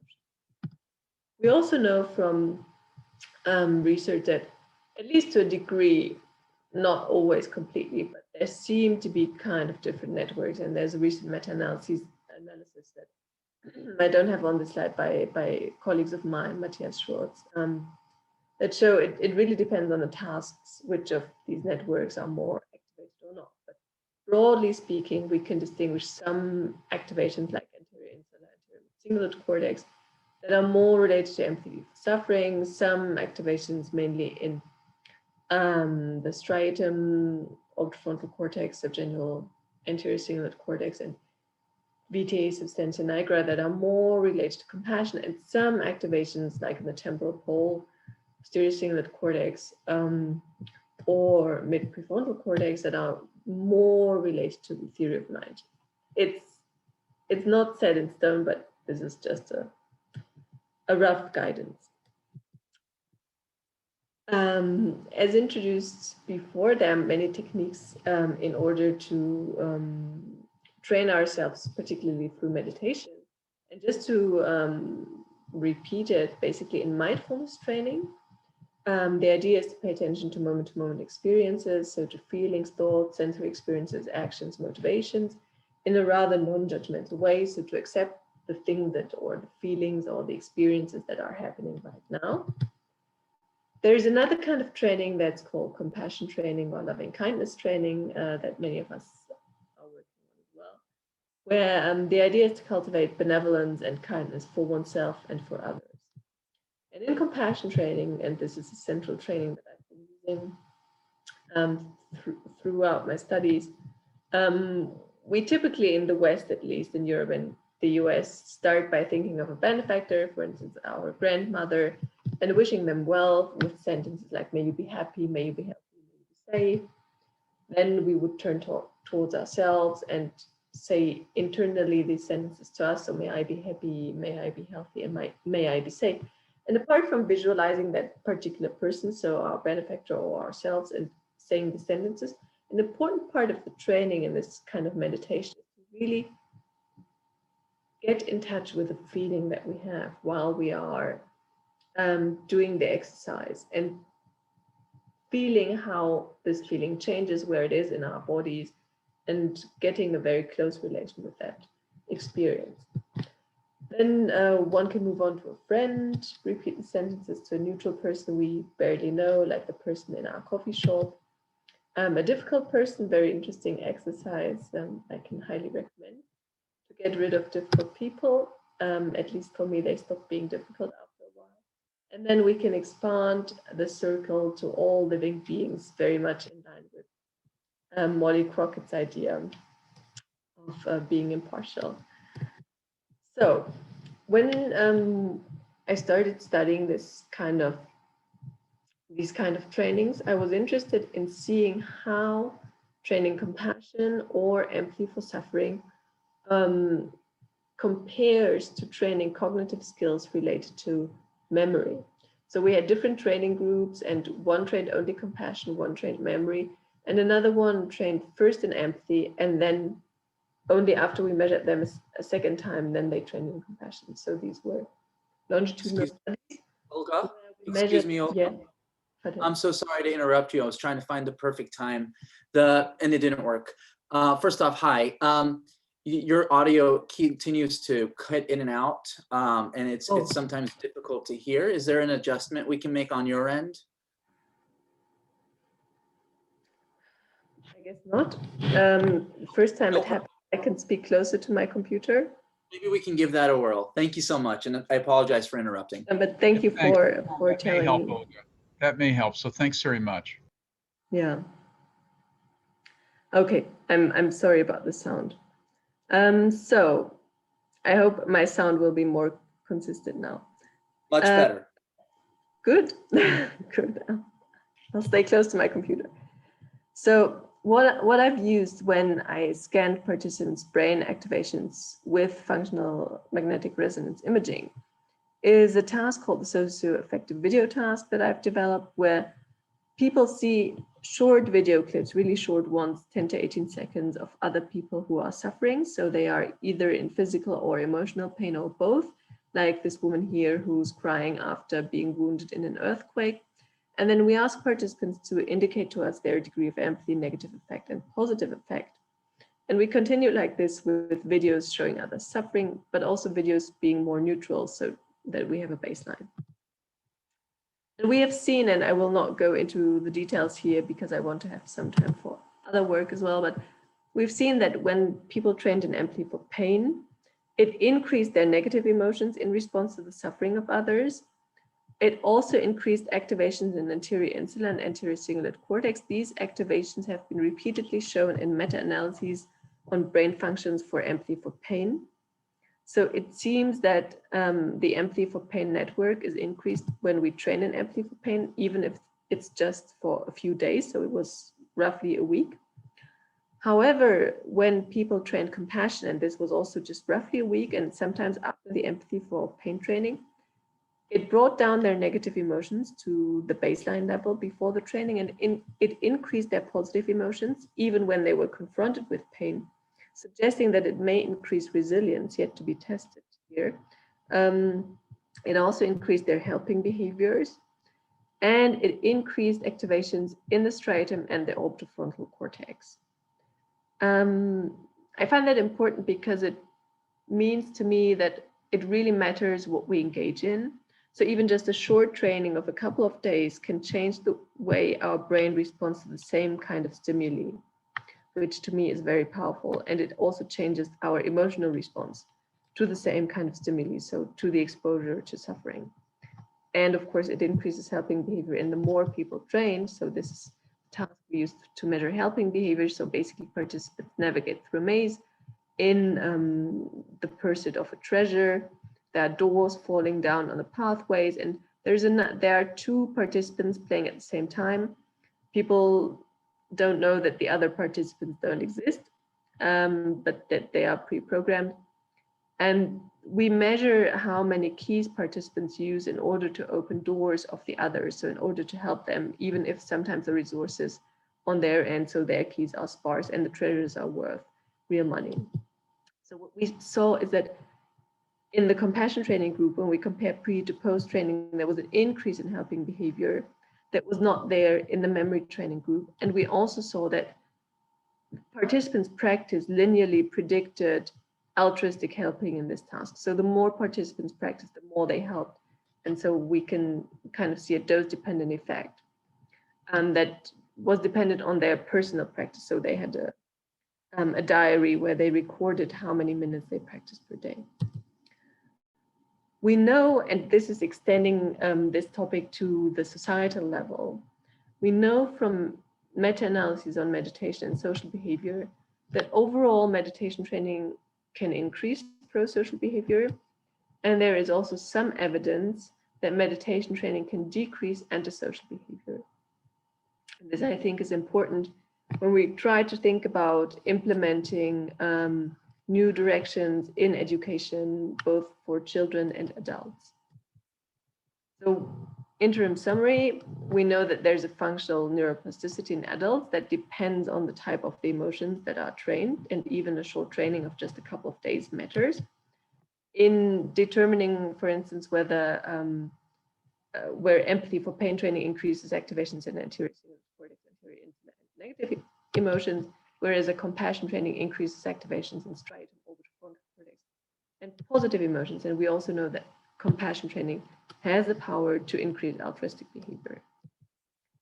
Gaps of future research, to me, important gaps are in the understanding of the interplay between the central and peripheral biological functions and how these are modulated, because so far, at least, I don't have a clear understanding of how changes in brain functions are accompanied by changes in peripheral functions, and how a lot of these changes in the peripheral functions and the brain functions interact, and how these dynamics evolve over time. So what is first, what comes next, etc. And I think there's a huge field to be studied. Conflict resolution, to me, another huge field that deserves a lot of attention. I've recently done a review on impact that particularly empathy and compassion, or in general empathy and compassion, and particularly meditation training, can have on interpersonal and intergroup relations. And I think overall there is evidence that both empathy and compassion, as well as meditation training, can promote interpersonal and intergroup relations and can promote conflict resolution. Examples of conflict resolution in the international context are, there is a study that has been done in the Israeli-Palestinian conflict, where 8 weeks of mindfulness meditation compared to weightless control group decreased feelings of threat and increased the readiness for political compromise of Israelis towards Palestinians. And there's another study that I find really important, where they have shown that 6 weeks of compassion training compared to an active control group and a weightless control group reduced implicit bias against Black people in the US. So to me, another important stepping stone in this context. And we have, with my doctoral student, Patricia Cianada-Scurotto, recently done a study where we tested whether indirect compassion training can improve conflictual relationships with a difficult person, but we did not train for the difficult person. So people trained compassion in general, or they trained emotion regulation, or they trained Italian. They did that for 5 weeks, and they were randomly allocated, and we tested them before and after the training with misfortune scenarios. So they read a misfortune story involving their difficult other person, and this person was individual for each of the participants. And we measured their emotional responses and the change in their emotional responses to these misfortune scenarios. And what we saw is that compassion training, here in red, it decreased schadenfreude or malicious joy when reading about a misfortune of a difficult other person. Similar effect was found for reappraisal or emotion regulation training, which is not so surprising. So here, both interventions on the emotional level seem similar. Italian training, so this was a foreign language training. We did that study in Geneva, so people did not speak Italian beforehand. Italian training did not have this effect. Most importantly, where compassion training was unique is that it increased feelings of closeness to the difficult other person, and that is quite remarkable to me because it is quite difficult to change a relationship with a difficult other. These difficult other persons were neighbors or ex-partners or family members or sometimes people from work. And I think it's pretty promising that just 5 weeks of training could bring us a difficult person closer. So yeah, we see some unique effects of compassion training that are, in my mind at least, promising to follow up.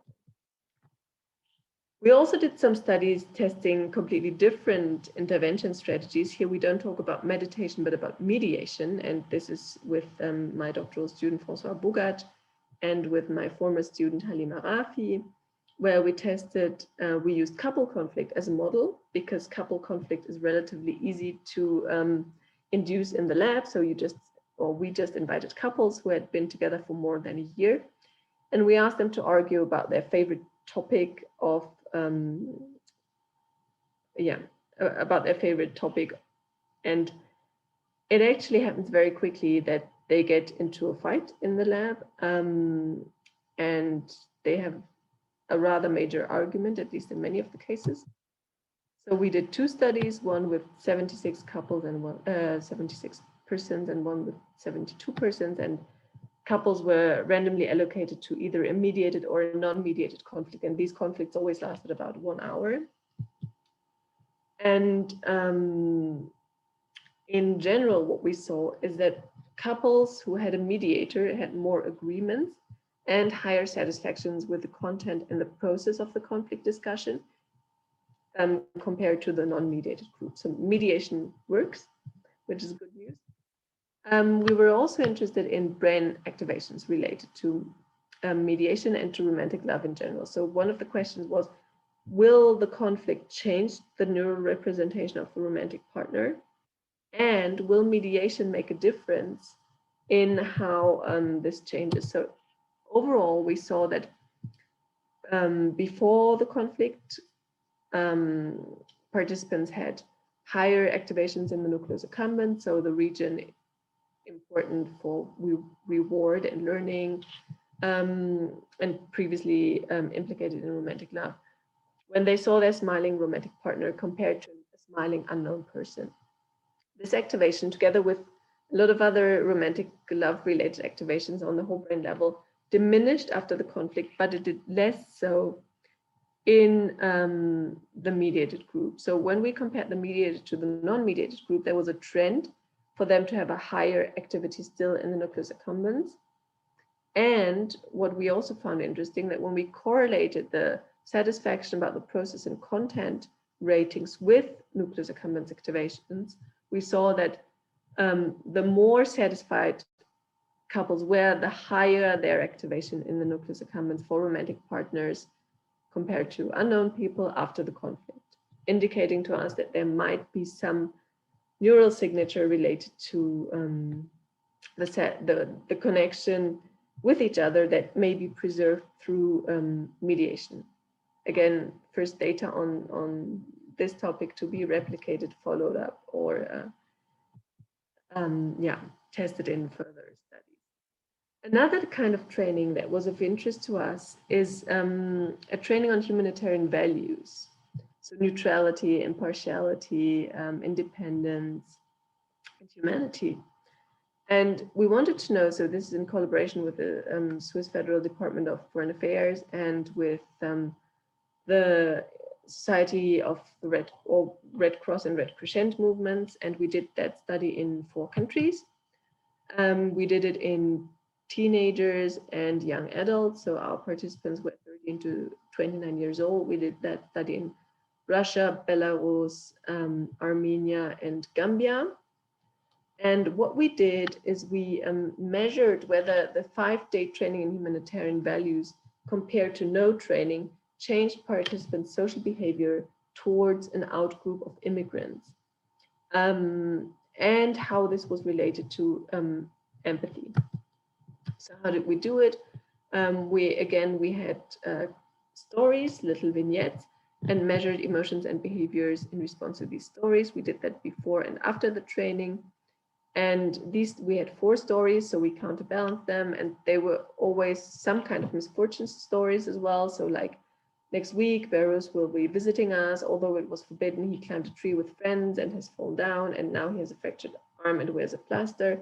As a result, Beros has difficulties when writing and needs help. So these are misfortune stories we used. We asked participants to what degree they feel compassion, distress, and malicious joy with different questions. Some of them depicted here, like I feel sympathetic, I feel worried, I actually had to laugh a little bit. And we also measured at before and after the training how much time they are willing to spend in order to help that person.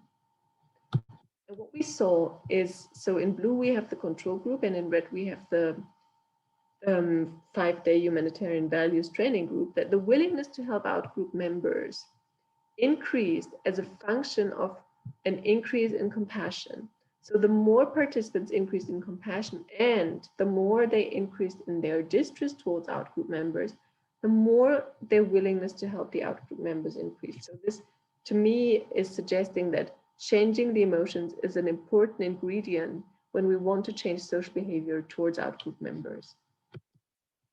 So the interim summary of that part is that yes, we can promote conflict resolution. We can do that through meditation, through mediation, and through training humanitarian values.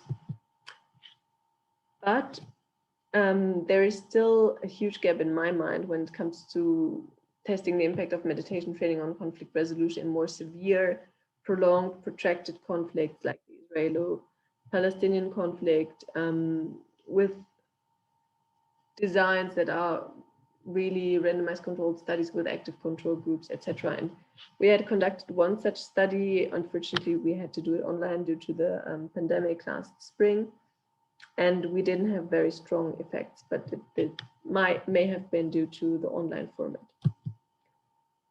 Opportunities in the domain of healthy aging. So another topic that's important for our society, that is aging, and how can we promote to age in a healthy way, and how can we prevent dementia and risk factors for it, like loneliness, depression, anxiety. So this is a set of studies that we conduct in a European project called Medit Aging. And the main question we have is, can meditation training or health education training or language training promote healthy aging? And we have 3 studies. We have one study with expert meditators, when we measure 30 expert meditators with behavioral measures, questionnaires, but also blood samples, PET scans, polysomnography, EEG, fMRI, MRI. We measure these people for 2 days. We want to compare these expert meditators to a population of healthy older adults that are, or at least some of them, at risk for dementia. And we have measured 137 participants with the same 2-day battery. We have then randomized them. They had trained for 18 months in either meditation English, we did that study in France, or they had no intervention. After 9 months, we had some behavioral measures, and then we measured them again after the end of the intervention. And currently we are trying to collect the 2-year follow-up data, but we are being interrupted by the lockdown. But overall, I think a very interesting and exciting study that is a clinical trial. And we also did another study that was also a clinical trial with patients who had subjective cognitive decline. Subjective cognitive decline is a risk factor for developing dementia later on. And we randomly allocated those participants to either a meditation or a control group. This was only with behavioral and measures and blood markers. And we tested the impact of an 8-week intervention, so 2 months of relatively standard mindfulness-based training, but our mindfulness-based training was suffused and intensely suffused with compassionate elements, or a control group consisting of health education. And then we had a follow-up 4 months after the end of the intervention. So this is data from the large study with the 18 months training, but this is baseline data. So what we did is we had 127 subjects from whom we could use the brain scans with functional magnetic resonance imaging. All of them were more than 64 years old. And basically we did the task with them that I presented earlier on. So we showed them videos of people suffering or videos of people in everyday situations, but the novelty is that we added a resting state after the videos, a very short resting state of 90 seconds, but we did that after both types of videos. And this was a kind of update on the task that Sebastian has prepared. And we also asked them thought probes, and we had them rate the videos on empathy, positive emotions, negative emotions. So what do we see? We see that in elderly, and this is quite interesting to us, when elderly people saw the suffering of others, they activated a mix of networks that resembles, at least visually, the empathy for pain network here with the anterior midcingulate cortex and anterior insula, but also parts from the theory of mind network with dorsomedial prefrontal cortex, TPJ, and posterior cingulate cortex, and parts of the network that we know that is implicated more in compassion, like the ventral striatum. This was accompanied by a positivity bias. So all participants had, or our elder sample had more positive and less negative emotions in response to high emotion videos compared to young people in my earlier studies. And we also saw that anxiety, rumination, and distress ratings on questionnaires were associated with the degree of negative emotions that participants reported when they saw high emotion videos, so when they saw others suffering. What we were interested in is particularly the carryover effect to the resting state period, because this is a marker of emotional inertia, and emotional inertia has been related to depression, and it denotes the fact that emotions carry on from one moment where the emotion was triggered to another moment where the triggering stimulus is no longer present, but the emotion persists. And we know from psychological research, mainly from Peter Koppen's lab in Belgium, that emotional inertia is not necessarily adaptive, especially when it comes to lingering negative emotions. And so we were interested in getting the neural functions associated to this. So what did we see? When we look at the resting state after high compared to low emotion videos, we see that some of the regions, like the posterior cingulate cortex, but more the precuneus, are activated that have been activated before. Also parts of the dorsomedial prefrontal cortex seem to carry on, but there are new regions that are coming online in the post-video rest. And these are interior, the mid-prefrontal cortex part here. Importantly, the anterior insula and some part of the amygdala. What we did now is we tested functional connectivity related to emotional inertia.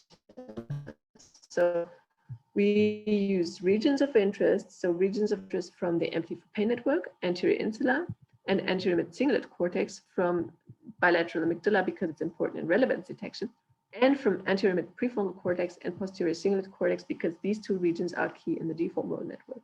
And we wanted to know how these activations are related in the resting state after high emotion compared to low emotion videos. And what we saw here is depicted by the lines is that when we compare the resting state after high compared to low emotion videos, the amygdala is more functionally connected with each other. Right amygdala is more functionally connected with the posterior cingulate cortex, and left anterior insula is more functionally connected with anterior mid-prefrontal cortex.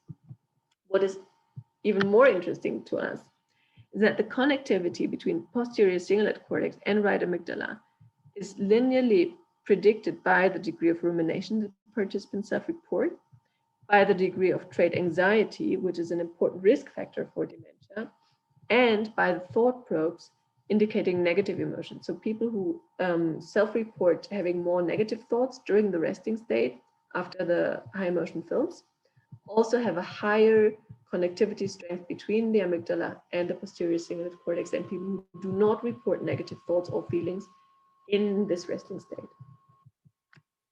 So an interim summary of that is that empathy-related brain activations do carry over to the resting state. There is increased functional connectivity between amygdala and posterior cingulate cortex during resting state after high emotion videos. And this connectivity is related to anxiety, rumination, and negative thoughts. And of course, interests us most. And we hope to get access to these data in the next few days, is how meditation training impacts these brain activations related to empathy and emotional inertia. Okay, with this, I end my talk, and I'm looking forward to your questions. Thank you so much, Olga. That was a really wonderful presentation. Really exciting data to really show what we can do with ourselves to self-regulate well-being and improve sociability and pro-social behaviors. We have a question from David Vago. He says, can you comment on any other potential objective measures of connectedness, end quote, or altruistic behavior? Given that self-reported connectedness does not always correspond with behavior, Paul Condon's work, for example, showed meta-training promoted self-reported connection, but no behavior towards individuals who were rated as quote unquote difficult. In other words, how do you measure whether willingness to help or feelings of connection translates to actual altruistic behaviors? That's an easy question, right, Olga? Well, I think it's extremely important what you say, because it is also a concern that I sometimes have in how far desirability biases impact our research. And I fully agree that just showing increased connectedness doesn't mean that people will also behave in a more pro-social way. So that's a clear limit of the study that we did with the difficult other person. And I fully agree that it's necessary to measure, to collect more valid measures or more ecologically valid measures of pro-social behavior. And I think this is why in the other studies, particularly, for instance, a study with training humanitarian values, we really wanted to know how much time will you dedicate next week to help this other person. But yeah, I fully agree. Measuring real altruism is the gold standard. Yeah. Great, thank you. I just had I have a methodological question. With respect to compassion training, there's so many different standardized interventions and non-standardized practices.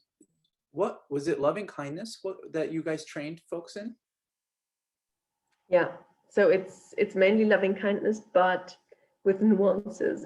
And I didn't get into these nuances because in some stuff, so it changes from study to study for me. In some studies, it's more. Can you define that for some of us? What pure loving kindness means Pure for loving some people? kindness is really thinking of the series of people that I depicted: benefactor, self, friend, neutral person, difficult person, all beings. And may you be happy, may you be healthy, may you be safe, wishing them well. Then the other kind of training that I sometimes used is more into compassion, where it has a stronger focus on suffering of others. So we imagine people who are suffering, and we use sentences like, may you hold your suffering with compassion. And so depending on the training type, so especially after the empathy for suffering training, the training that I used afterwards was more a compassion training. So to relate to the suffering, but in a different way, not to just empathize with the pain, but to really wish that person or ourselves to hold that pain with a compassionate, loving stance. So the focus is more on pain and not so much on general well-being. And some of the trainings that we use had both components in it. So it's a whole mix that we've been using, but depending a bit on what had been trained before and yeah. But I think it's fascinating that regardless of these unique perks across the modalities, what you're seeing is that we can actually train this high level of human behavior, or hopefully we're going to see this afternoon that it's not actually that high of a level, that this might actually be more innate, but that we can cultivate this. And so I'm looking forward to seeing these meditating mice. Yes, me too, actually. I have a question from Julian Sheffer. She says, really interesting interventions, Dr. Klemenke. Hope I said your name correctly. That was a no. I'm curious if you see any patterns in your neural network regarding TPJ. And I think you did show TPJ light up in one of those last slides after the interventions. I'm wondering if this region might be modulated during empathetic or compassionate experience based on some of your interventions, and if there are connections with modulations in other emotion-associated regions. So the short answer is I don't know. So we see TPJ in the elderly when they see other people suffering, which to me is interesting because it's a region that in younger participants we often see when they think about others' thoughts, intentions, etc. But we don't know yet for the training data. So we're still waiting for the unblinding. This is a clinical trial, so it's not at our pace, unfortunately. Maybe the last clinical trial that I ever ran voluntarily. But we don't know yet. It will be interesting to check. Thank you. Olga, if I can add on to that, one of the early slides talked about empathic distress and how that and work that you've done has spoken to the fact that empathic distress can compromise things to do for people in distress or in stressful situations is to develop a skillful approach to avoid empathic distress. And I'm presuming that that has to do either with enhancing perspective taking or compassion, or perhaps both. And I think that's found in the data. Could you speak to that? Because it's a very practical, real world issue. How do we train for empathy in a skillful way? And I have a lot of echoes, so you could mute yourselves. It's a question that was at the beginning of my PhD. So I started reading on burnout in medical professions, and I was fascinated by the fact that oftentimes the burnout is not predicted by the severity of the disease of the patients that are being treated or by the hours that the person working in the medical profession is working, but by the distress, by the empathic distress that the caregiver or the medical doctor is experiencing. And to me, it was crucial to look at ways of how to transform it. And we know from emotion regulation literature that suppression doesn't seem to work very well. It works on the external side, but then the stress levels that can be measured increase. So that does not seem the best option. Some other emotion regulation strategies, I think, may work better, but I fully agree that perspective taking is a vital route and other emotion regulation strategies. And to me, compassion training or some forms of empathy training where we train to have the heart, not denying the suffering, but meeting it with a loving stance, but also strengthening our resources, our resilience at the same time, could be a vital way forward to protect people working in medical professions. Yeah, but yet more work to be done. Thanks very much. It's so at the heart of what the Institute wants to do in the near term, is to really understand how to train skillful empathy that allows I said, I care for them, I understand where they are, I understand something about them, and I understand how I might be able to compassionately reach out to them. So there's terribly important concepts, and I thank you for your great work. Really appreciate it very much. I think we can move on. We're in good time, and so let's do that. I'd like to now turn to Dr. Fredrickson, who's our keynote speaker. Professor Fredrickson is widely known for her theory and evidence on the value of positive emotions, and she'll share her research team's latest findings on the value of positive emotions, co-experience between people, a phenomenon she has termed positivity resonance. Positivity resonance both between and among strangers serve as crucibles for building empathy and compassion, and they have implications for public health. So, Dr. Fredrickson, thank you so much for being here. We welcome you and look forward to your comments. Thank you. Thank you for that introduction. I'm going to take a moment to pull up my slides. So I've been interested for many years now on the unique effects of positive emotions. And along the way, I studied effects of meditation, especially loving kindness meditation, as a way to learn how to self-generate more positive emotions. More recently, my research team and I are focused on the role of co-experienced positive emotions and looking at micro interventions, non-meditation interventions that might increase people's ability to experience positive emotions with others, and especially targeting co-experienced positive emotions with acquaintances and strangers. And some of this work, as you'll see, took a different turn when the pandemic hit. So some of the data that I'll share with you are post-pandemic data. I just want to give you a little bit of a sense of the work that I did prior to this work on co-experienced positive emotions. And that is to look at the effects of people's day-to-day experiences of various positive emotions. I typically measure 10 different positive emotions. One of my readers made these into a quilt and let me share this with you: joy, hope, pride, interest, gratitude, inspiration, serenity, amusement, love, and awe.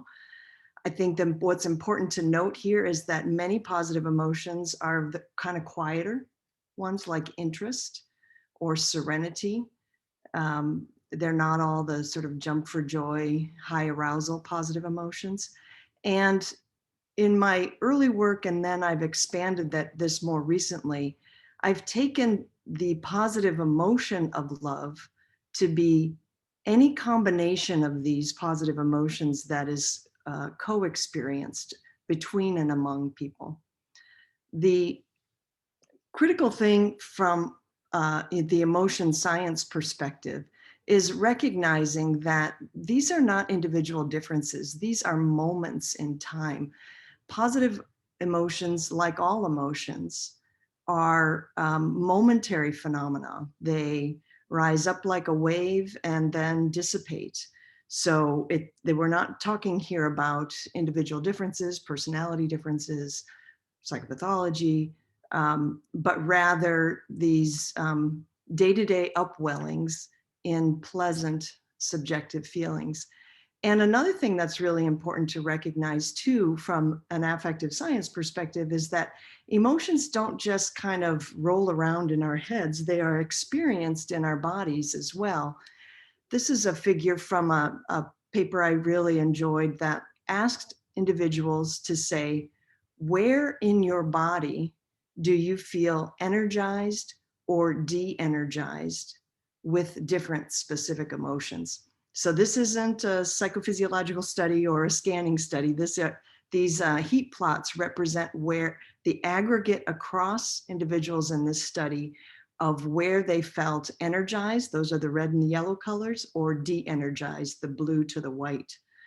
So if you just take sadness as an example, you can see that, the limbs kind of become a liability. They're a source of de-energy, being de-energized when sad. Now, this work, like much early work in affective science, just uses happiness as its primary representation of positive emotions.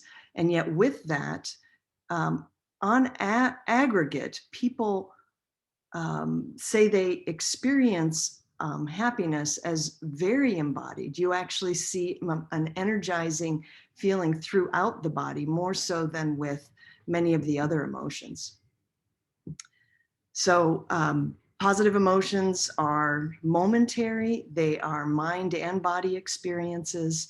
And my work over the years has been focused on this theory that I developed some time ago called the broaden and build theory of positive emotions, which is described in my earlier book, Positivity, and this newer work on co-experience positive emotions or positivity resonance, which I'll define in a minute, is a feature of my book, Love 2.0. Now, in terms of the broaden and build theory, just touching on briefly, positive emotions momentarily change the way our brains work so that we, in the moment that we are experiencing positive emotions with that wave, our minds become more open, our peripheral vision expands, we are able to connect to more of the dots. And this isn't based just on people's self-report, it's based on behavioral evidence, eye tracking evidence, brain imaging evidence. So there's a way in which when these positive emotions ripple through us, they are fundamentally changing our outlook and expanding our view. Now, some of our work shows that people are more likely to see their connection with others during positive emotional states. So that's one way that this expandedness shows up. Now, this is just a temporary effect of positive emotions.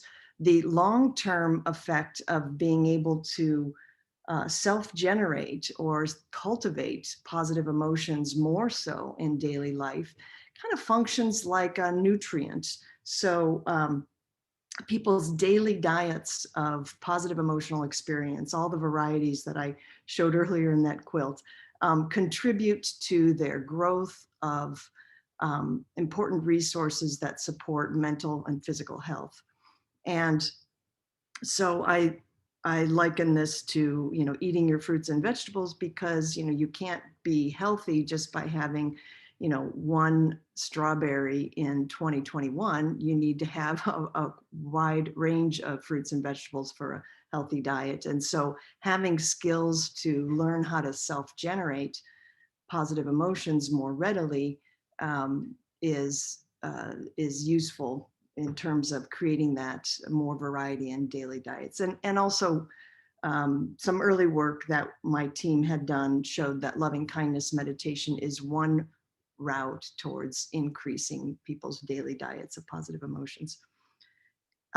Through that work, I came to view that there may be one positive emotion that is more of what you might call a super nutrient or a superfood. And this is a bit different from my earliest work on positive emotions, which was, from an affective science perspective, we affective scientists like to think all emotions have value.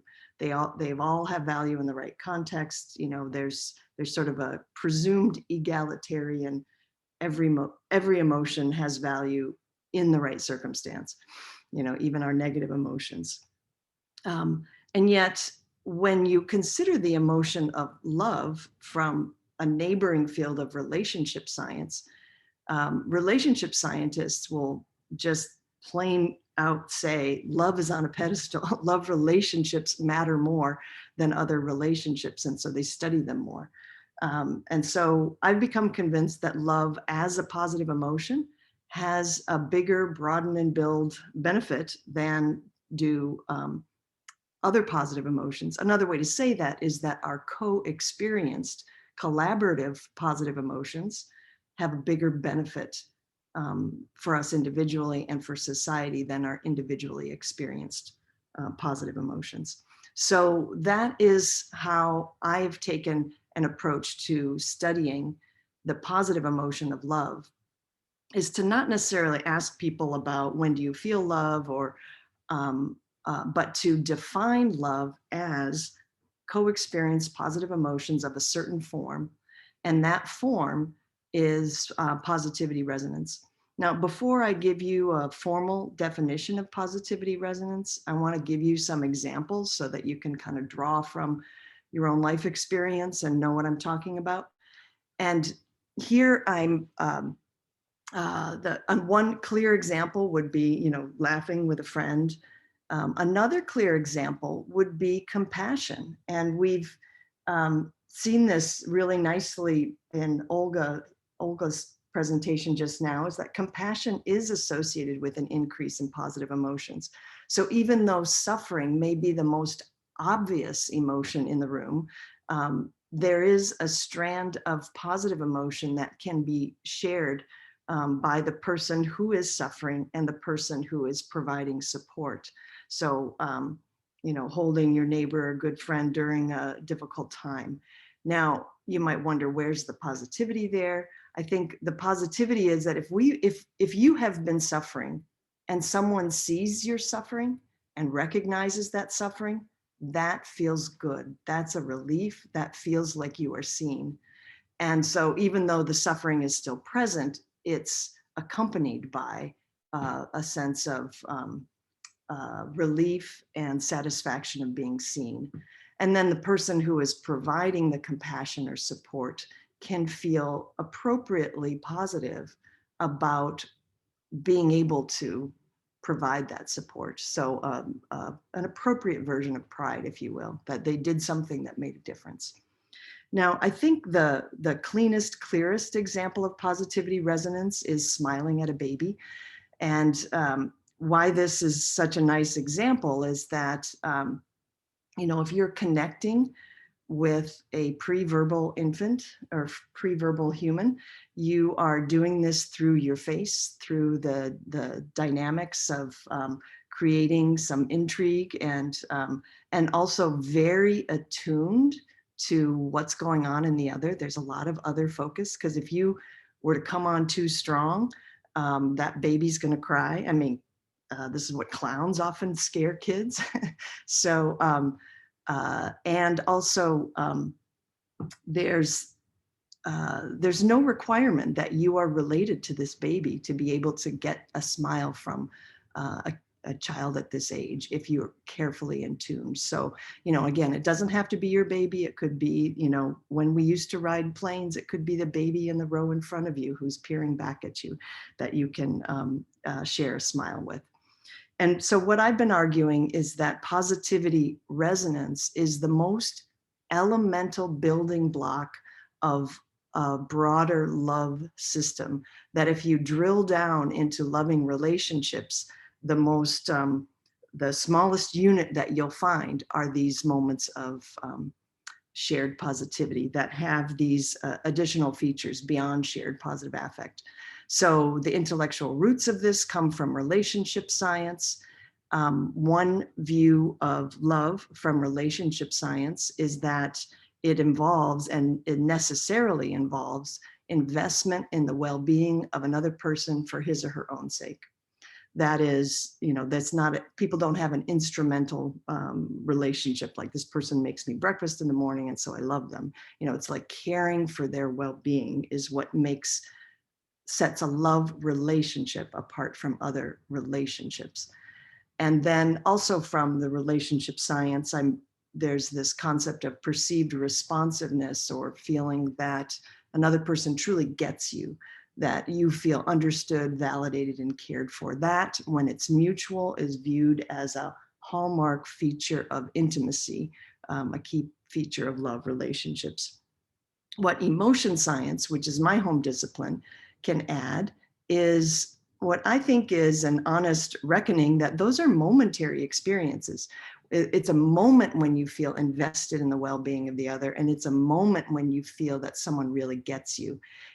We don't necessarily toggle into these states and stay in them for years at a time. They are momentary experiences. They are also momentary experiences that have both a subjective feel, a behavioral orientation, and a physiological component, meaning their mind and body experiences, like all emotions. And I think emotion science can add this broaden and build theoretical backdrop. And what that adds is that there are aspects of this experience that are momentary, that are involved with opening and connection. And then there are other aspects that accrue and accumulate and compound over time slowly with as these experiences build up. So there's two timelines that are important to look at with respect to positive emotions. And so I'm defining positivity resonance as an interpersonally situated experience marked by momentary increases in shared positive affect, co-experience positive emotions, a caring synchrony that shows up in nonverbal behavior, and a biological synchrony that you can't see, but with instruments we can pick up. What I'm arguing is that over time, having more moments in your day that include shared co-experience positive affect with this caring synchrony and biological synchrony builds things like a feeling of chemistry or embodied rapport, builds social bonds, builds commitment, loyalty, and trust, and more broadly, caring communities. So I want to turn now to some of the studies that we've done on this. Just in the interest of time, I'm going to need to be very selective in which studies I show, but there's a few more than I'm able to show here. I'll try to touch on them some. One I want to emphasize is, especially with the work that we've carried out since the pandemic, my research lab, like many people's research labs, were about studying interpersonal connection. We had to shut down because we couldn't justify any risks of COVID transmission. And so we've turned to self-report studies using both convenience and nationally representative samples. And the way that we measure positivity resonance is getting people's perceptions of positive connection that has these features. So we ask people to focus on a particular episode, not just, what do you feel in general, but the last time you interacted with a stranger, to what extent did you experience a mutual sense of warmth and concern? Were you able to attune to and connect with others? Did thoughts and feelings flow with ease between you? Did you feel a mutual sense of being energized and uplifted? Were you mutually responsive to one another? Was there a sense of mutual trust and respect? And did you feel in sync? Now, we don't always ask people about, just interactions with strangers. We ask people also about when your last interaction with a close loved one, last interaction with your romantic partner, and so on. But we use this with that sort of episode by episode day reconstruction method. And now one thing that emerged in our earliest work on this is that there are certain situational supports for positivity resonance to emerge. And text-based communication is not one of them. From the theoretical work on positivity resonance, I've argued that there are two preconditions. One is that people feel safe, that they don't currently feel threatened or judged, and that people are experiencing some form of real-time sensory connection. Now, real-time sensory connection is best illustrated by being face-to-face. We have a whole lot less of face-to-face contact right now, and having shared voice and shared video can certainly contribute to positivity resonance. It's not as powerful as in real life, as you can imagine, and we've all experienced over the last year.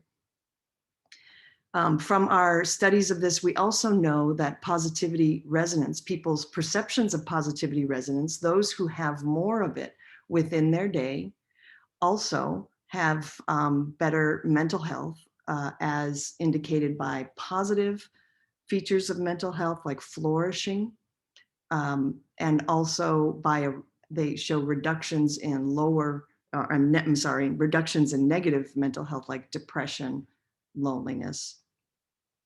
And in some studies, we found that there's a connection between having more positivity resonance in your day and fewer self-reports of illness symptoms. And that's been a bit inconsistent, but we have also seen in longitudinal studies that wives who report, or I'm sorry, don't report, but show more positivity resonance with their spouses have better health trajectories over the next 10 years. So we do think there is a connection, not just to psychological well-being, but to physical well-being. During the COVID times, we've looked at the individual differences in resilience, because we know that resilience is associated with good mental health outcomes. And way back in 9/11, my research team and I found that positive emotions were one of the active ingredients that helped to explain how it is that resilient people are able to cope better than others. And we replicated that finding, but also added to it that positivity resonance is an important active ingredient that promotes better flourishing mental health and less depression and anxiety during these data were collected in the late spring of last year. And what's important here in all of this work is that when we are testing the effects of positivity resonance, we control for statistically people's experiences of positive emotions. So it's a pretty strong test of whether the co-experienced positive emotions have an impact beyond the effects of positive emotions experienced in a more solo way. So from this work, this work and other work that I haven't been able to pass along, I've argued that positivity resonance is a health behavior, perhaps every bit as important as eating our actual fruits and vegetables and staying physically active, because it seems to be clearly connected to mental health and physical health. And we see this both in longitudinal prospective correlational studies and also in some studies that have randomization as well. Now, like many people, and this brings us more to the topics of this seminar today, I've been really concerned with the fraying of the social fabric, the increasing division that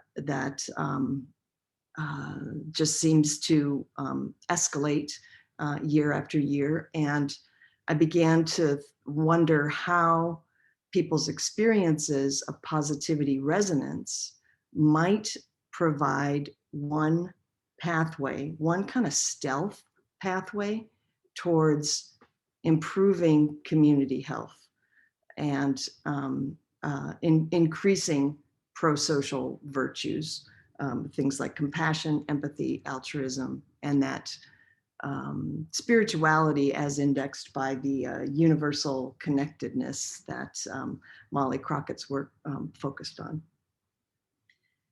And so this line of work began before the pandemic. And so the first set of studies the first study I'm going to share with you is a large randomized controlled trial that we collected in 2019. And our goal was to see whether a 35-day micro intervention that focused on positivity resonance, we didn't use the term positivity resonance, but we used the term positive connections with others, whether that would increase indicators of virtue, feelings of humility, spirituality, and altruism in particular. So the intervention, we had 2 intervention groups. We were interested in giving people a general nudge to have more social connectedness in their day. We basically did this by showing people a short video lecture on the importance of positive connections, and then simply said, if those are good for you, why don't you go try having more of those in your day? That was the social connectedness general intervention. We also had a version of it that focused on weak ties, that we said, try especially to have more moments of positive connection with strangers and acquaintances. And then we also had 2 control groups. We had a mindfulness active control group because we wanted people to think of themselves as doing something good for themselves. As you'll see in the data, sometimes that worked too well. David might appreciate that. And we also had in case the mindfulness active control was going to work too well, we also had a monitoring passive control where people gave us all the daily data, tracked their emotions and social connections every day, and provided us measures at the end. So the feel of this study is one where you basically tell people positive connections can be good for you, go have more of them. And then we measure people's self-reported emotions and self-reported perceived positivity resonance every day at the end of the day for 35 days. And our predictions here was that positivity resonance would be associated with prosocial tendencies. So we had just over 400 participants, and which created just over 10,000 observations. And we're measuring at a daily level spirituality, experienced and enacted. So the experienced measure, these are one item for experienced, one item for enacted. We wanted to be light with our daily measures. Today I had a strong feeling, or feeling of strong connection to all life. And then enacted would I set aside time for an activity that I consider to be spiritual. Altruism experience was I felt compassion for others today. Enacted, whether it was big or small, I went out of my way to help others. And humility, today I felt I had both many strengths and many flaws. Today I let others take the credit or enjoy the spotlight. The reason we focused on humility is that positivity resonance I consider to be something where two people come together as equals. And so this tendency to see oneself as better than another should be reduced with greater experiences of positivity resonance. We also measured, in addition to pro-social tendencies on a daily basis, we measured self-centered tendencies, materialism, hostility, kind of arrogance or entitlement. And our hypothesized effects were that randomized experimental condition, the social connectedness intervention would increase people's daily reports over 35 days of positivity resonance, that it would also increase their pro-social tendencies and decrease their self-centered tendencies.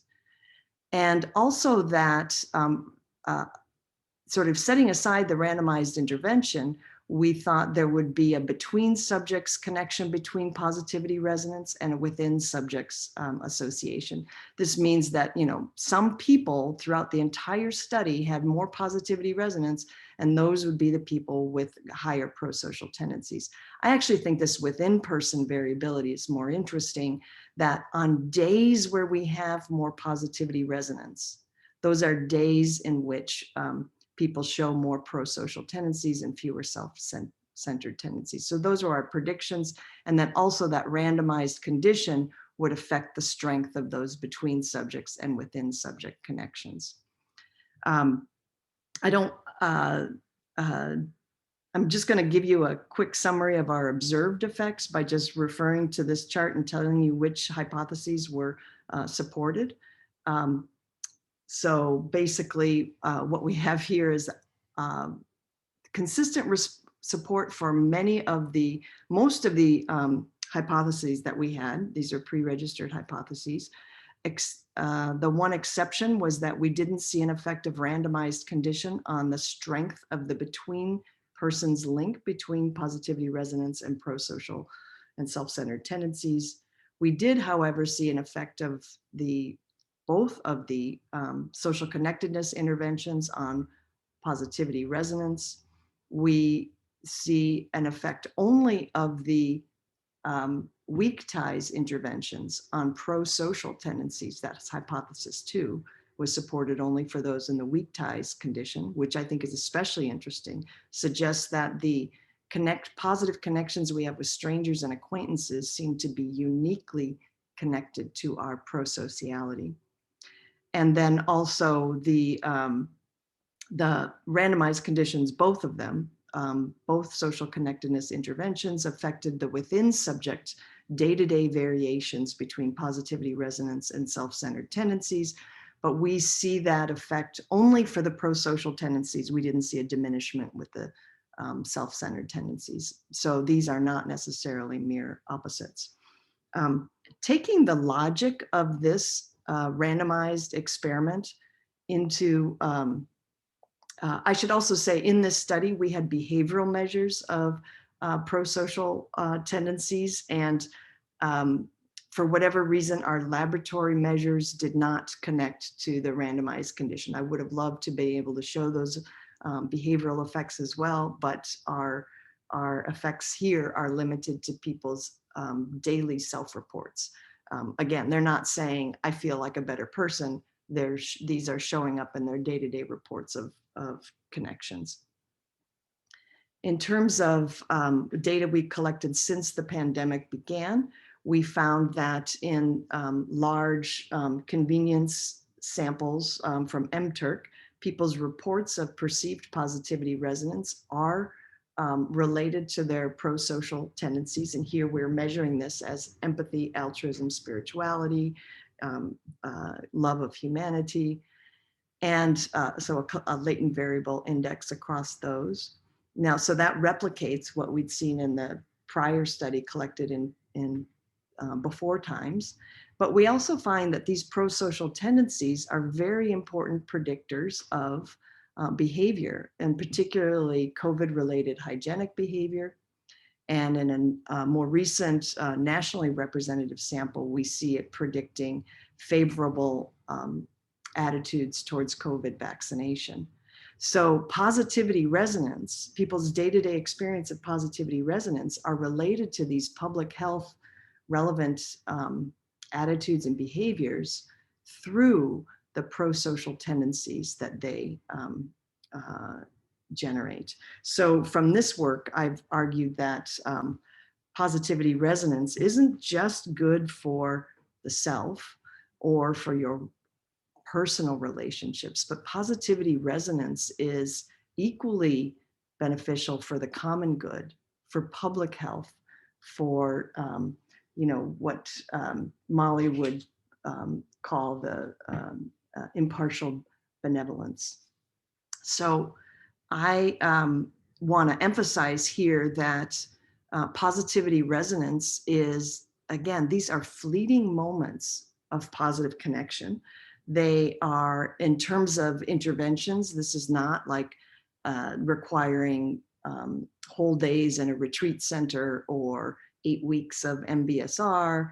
One of the reasons I was drawn to this work was just the awareness that, after a decade of doing research on meditation interventions, there are many people who will just never take a meditation retreat or a class. And so we need to come up with interventions, even stealth interventions for the rest of humanity. So that's what I offer this as.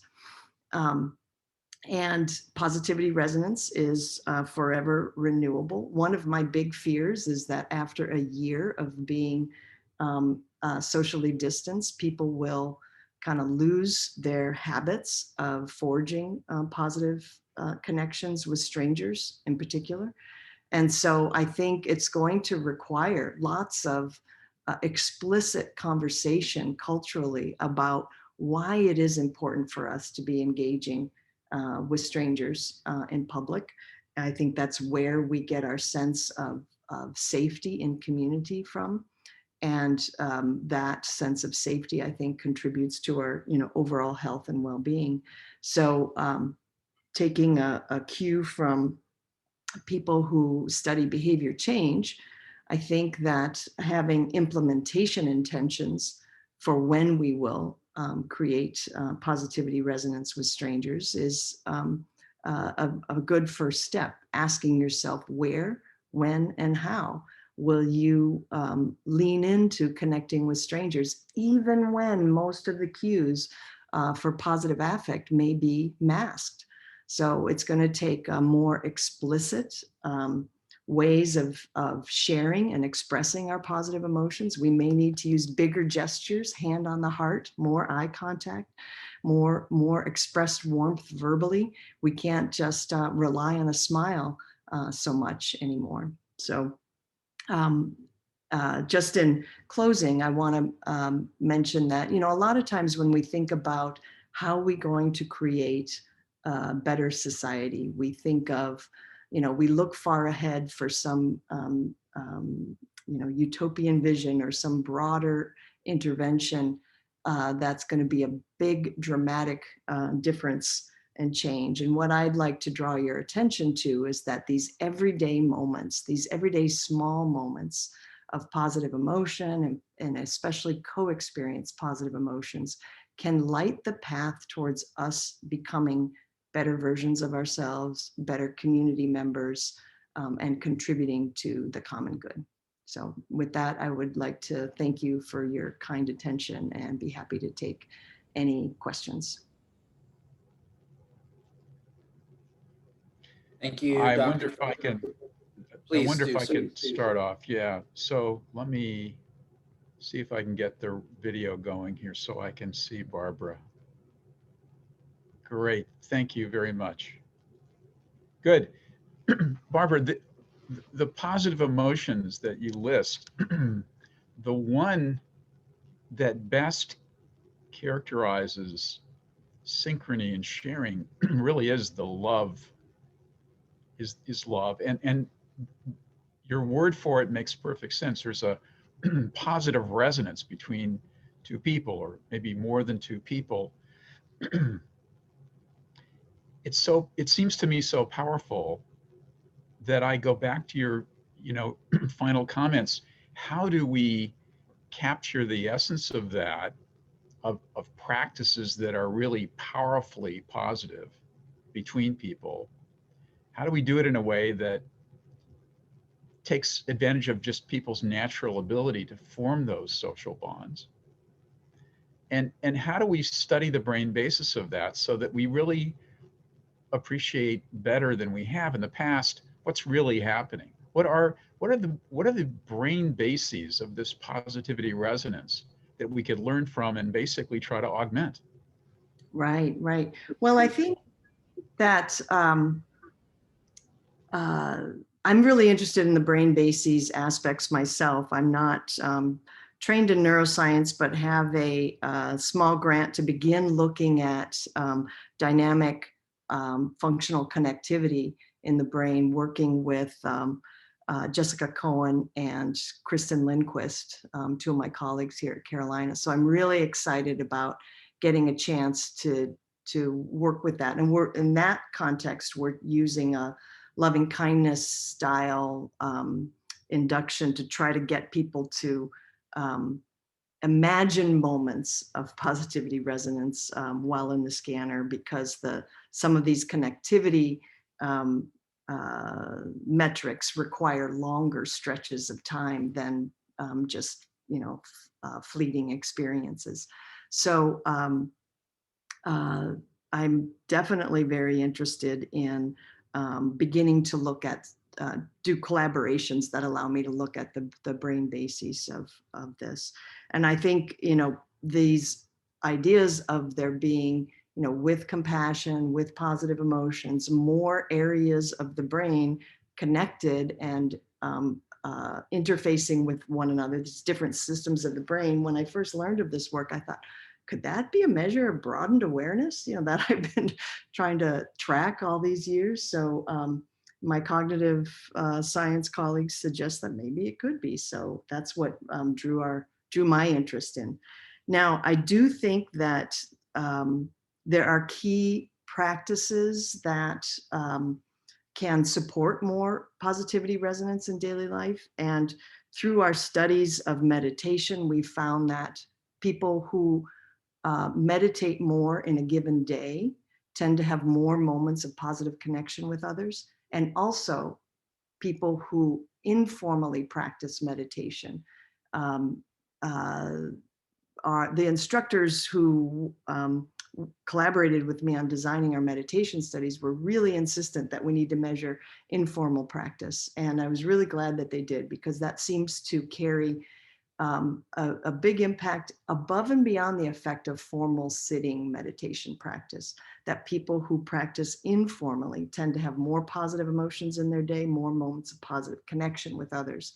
And so even I'm thinking in the context of providing medical care, when a physician,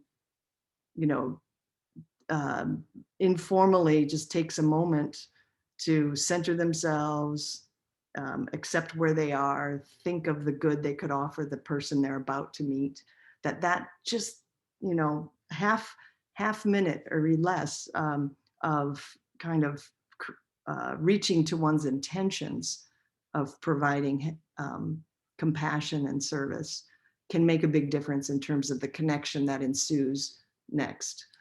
So I do think it's just helping people, open their eyes to this stuff matters, and then relying on the fact that we know how to connect. We just need to value it more. Thanks so much. Thank you. Patricia Churchland, did you want to ask a question, or was that for the panel? Yeah, I will actually. I'll start the video, shall I? Please do. Yeah, okay, there we go. First of all, let me just say, Barbara, thank you so much for an absolutely fascinating talk, and with real practical implications, and that really speaks to me.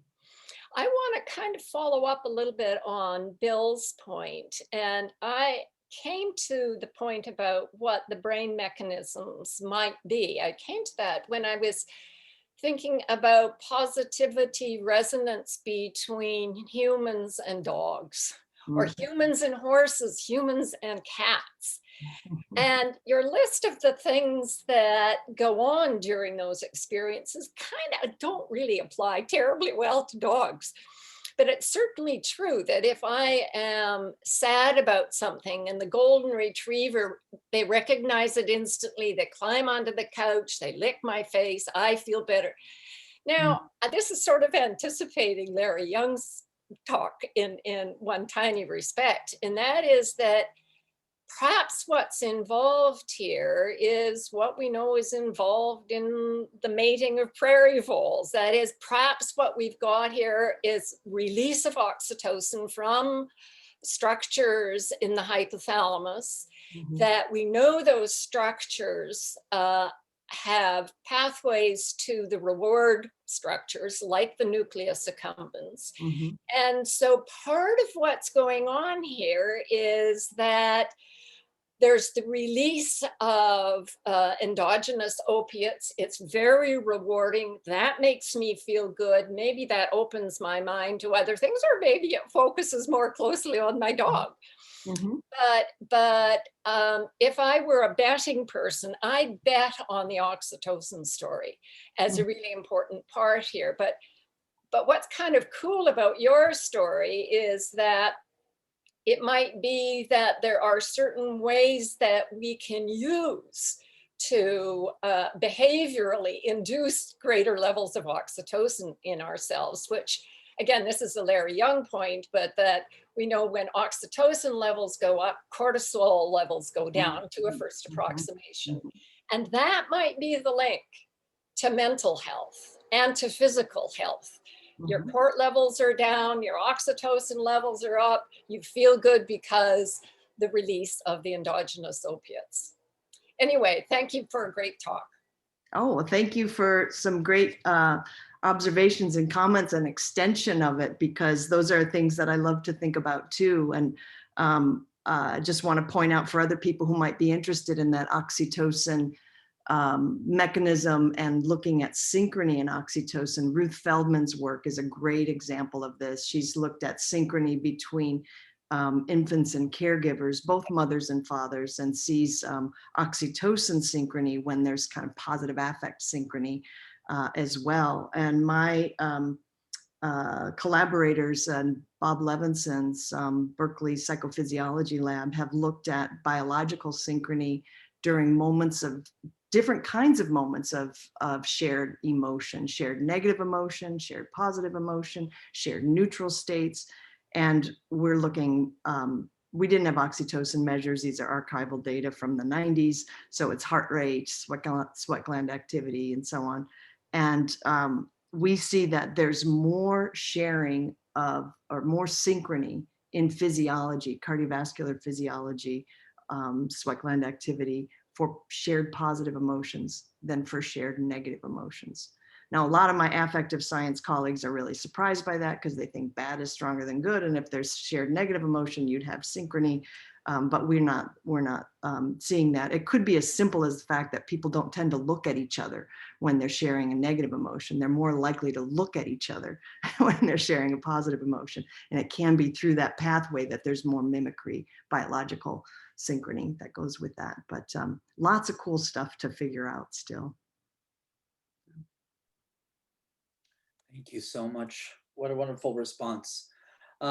Bill, should we take a break or just move straight to panel?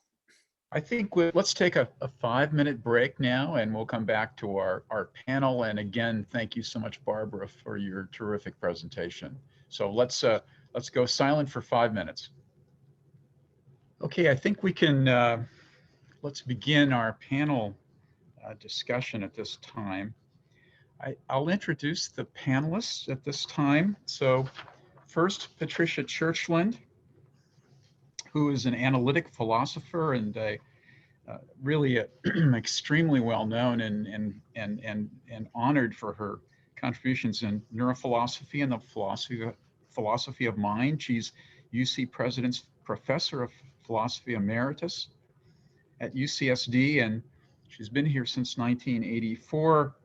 She is a highly distinguished professor and is married to a philosopher, and that's very exciting.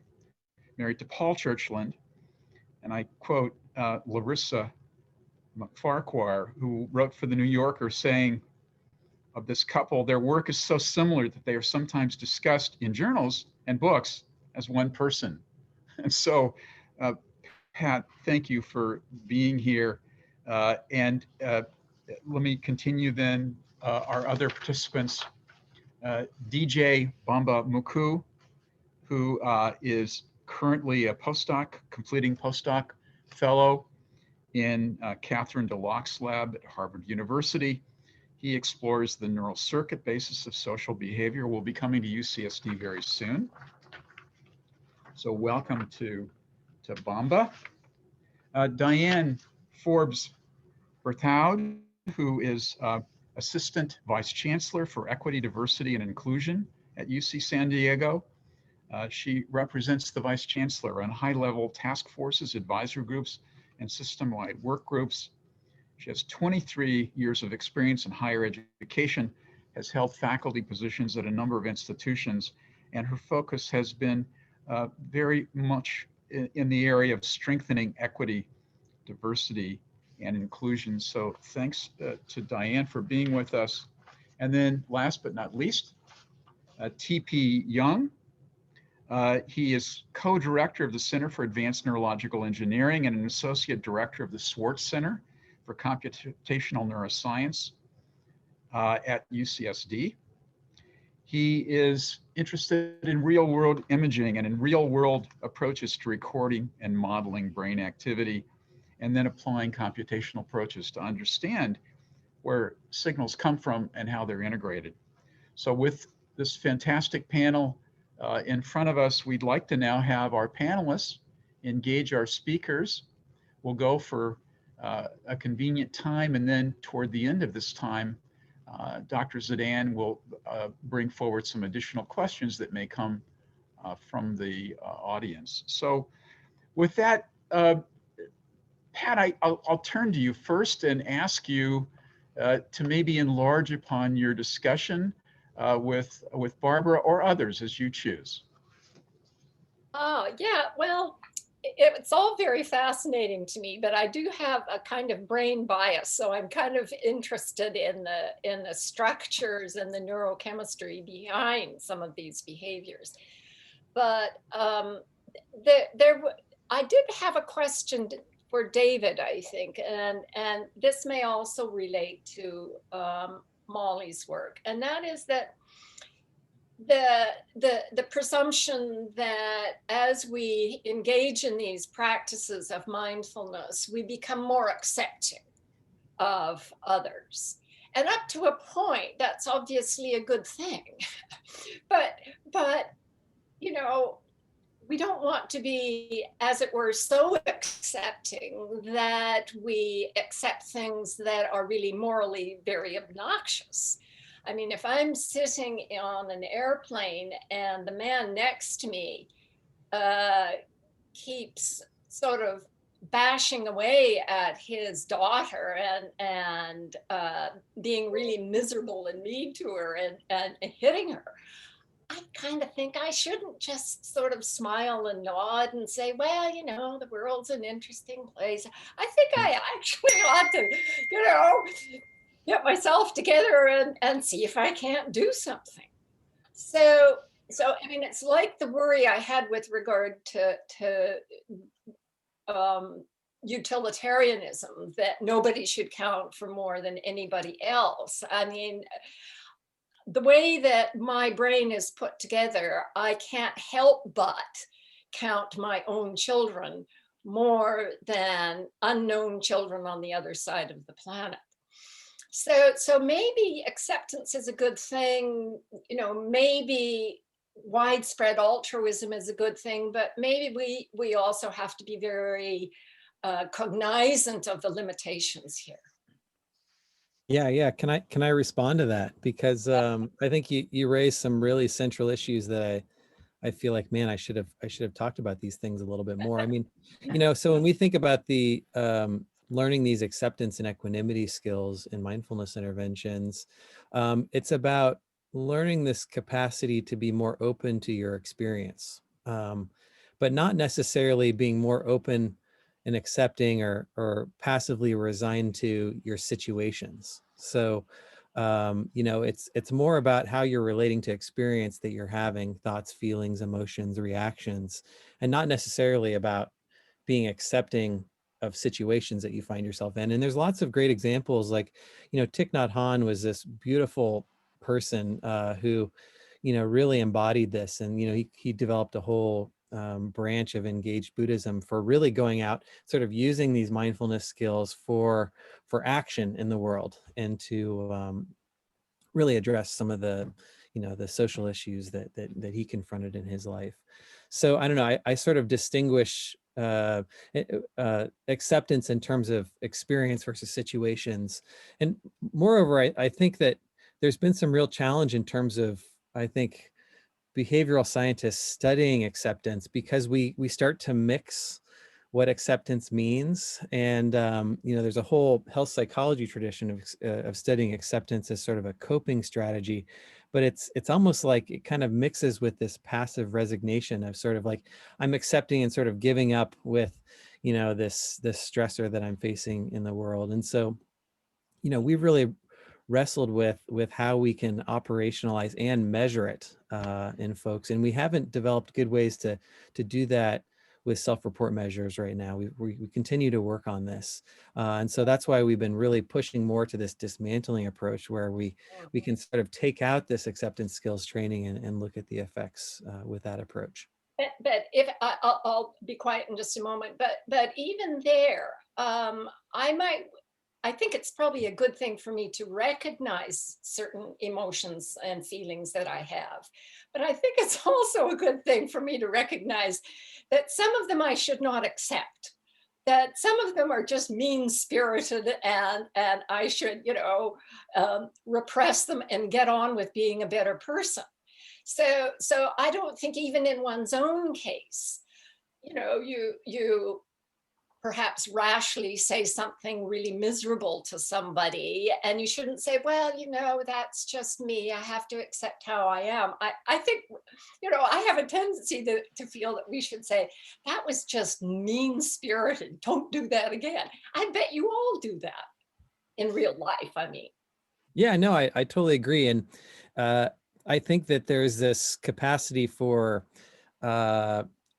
we need to suppress our displays of emotion in lots of ways. I would maybe we could debate this at some time, but you know, I think that there's some value to thinking about ways to not suppress or repress noticing having these experiences. I definitely think social displays of, disgust and anger are not a good move when you're talking to your boss, for example, but to the degree that you're not being honest with yourself in the moment of I'm having this reaction can sometimes set you up for challenges. And and there's some physiological costs with suppression. I know some folks were talking about that too. So I don't know. I think you're right. There's some real sensitivity to these things, but if we look down at it, there's a lot of literature to suggest that to the degree we can get people to be honest about their experiences that they're having, there's some value to that in terms of positive health and well-being trajectories. Olga, please. I may have something to add, because I think I introduced this notion of non-judgmental, to experience things in a non-judgmental way. And I think there are two ways in which in Buddhism we can deal with the non-judgmental thing. And I mean, yeah, I have been meditating for a long time, and I'm also being trained as a meditation teacher. So I think I can speak from some kind of experience. And we know that there is some kind of wise judgment. So it's a wise judgment if I can say to myself, okay, this emotion I'm feeling right now, or this behavioral tendency I may be experiencing right now is not a good one. But still I can accept that it exists in a non-judgmental way, which means that I can say, it may not be good if I have the urge to hit someone or to scream at someone, but I can accept this as being part of my current experience right now. And I think we know from psychotherapy that, just as David just pointed out to us, accepting our inner life is an important step to moving beyond these patterns and to enlarging our being in healthy ways. Great. Let me turn to TP. TP, a question. Do you have a question for our panelists? I was thinking that you might well have, given all the measures that they're looking at. Okay, I'm unmuted. First of all, thanks for all the wonderful talks, and I really enjoyed all of them. I think I will ask a couple of questions to Olga, and followed by one question to maybe Pablo. Okay, so Olga, first of all, thanks for the wonderful talk. And in your presentation, you mentioned gaps in each of the three parts of your presentations. And I'm wondering if you can elaborate those and tell us what we need to fill up those gaps. For instance, do we need a new experiment paradigms, or new methodologies, or new measurements, or new imaging data? Okay, I can start with some ideas I have about these gaps, and some of them have been discussed already. So one was the question that had been raised to Barbara by Pat Churchland, is the relation between brain function, behavior, our physiology, for instance, also with the oxytocin, maybe the serotonin. All these links, to me, they are not sufficiently understood yet. And I think we need to link peripheral, central biology and physiology more, and we need to link that more with emotions and more with behavior, and work more across all these levels. So individual interactions, what happens within cells. So I think there's so much to be done from the cellular level up to the level of interactions between groups of people, and linking those processes. Like we could probably spend hours and hours talking about all the different things that still have to be made, and there are so many. And similarly, when we apply this question to the domain of conflict resolution, there is so little empirical evidence in the domain of conflict resolution. I was literally shocked when I learned this in Geneva. I talked to so many representatives at organizations like the United Nations or Red Cross and other organizations, how they determine which interventions are best in a crisis, which is about people's lives. And I was expecting them to tell me, we have evidence-based studies, like in medicine, we run randomized controlled trials, we do this based on data, but no, they don't. They have a feeling that something worked in the Lebanon and maybe they will use that in Myanmar next year. I'm like, really? You have no evidence? And this is, to me, something that is deeply shocking, I have to admit, and which motivates me, and I think should motivate many more people, and does so in many fields, to do more evidence-based research when it comes to conflict resolution, and use the same principles that apply to medical research, because these lives matter as well. And then finally, when it comes to healthy aging, likewise, we have so little to offer to people who have dementia.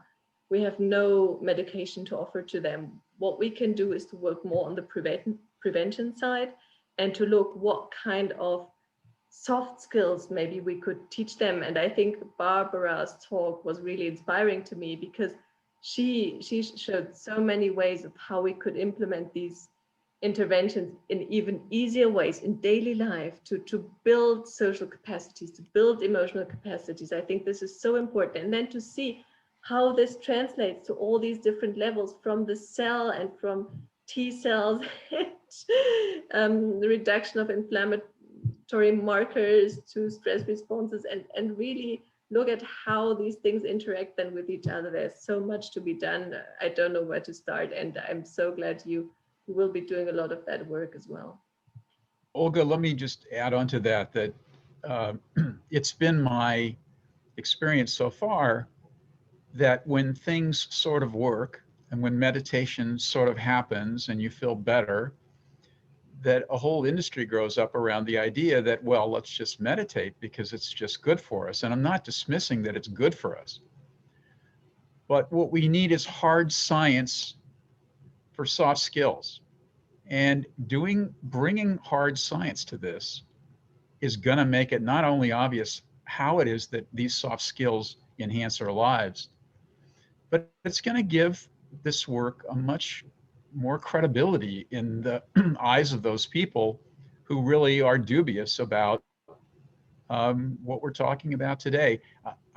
When the first time I went to Dharamsala, I got a chance to speak with His Holiness, and he said to us something like this: look, we really love Western science, and here's the deal: we don't really need your help with spiritual practice. We have that. We got it down. We're okay. And we don't really need it with philosophy, because we're very good at our own brand of philosophy. But we need the science. And I said, why do you need the science? And the message was very clear: because without the science, these wonderful spiritually derived practices that bring so much human value will go nowhere in the rest of the world. Science, hard science underlying soft skills, is going to make those soft skills much more available for the rest of the world. So I think the gaps you've pointed to are critical, and the Institute really needs to invest in just those things. So thank you. And I have one more question.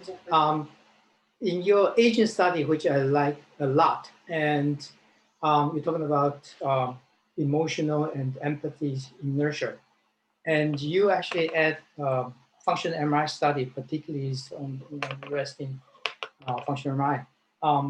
I am wondering, maybe I missed the details, and when did the functional MRI data were collected?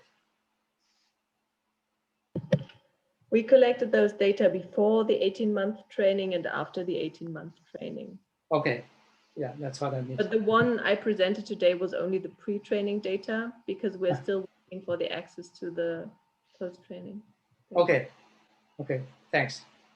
And if I may, I will have small questions to Barbara.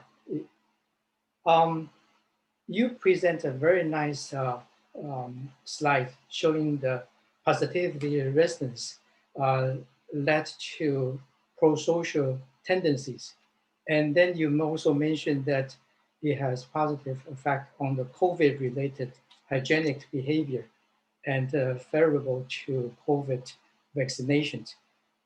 Maybe because of time constraint, you didn't provide any data. Could you tell me more about those?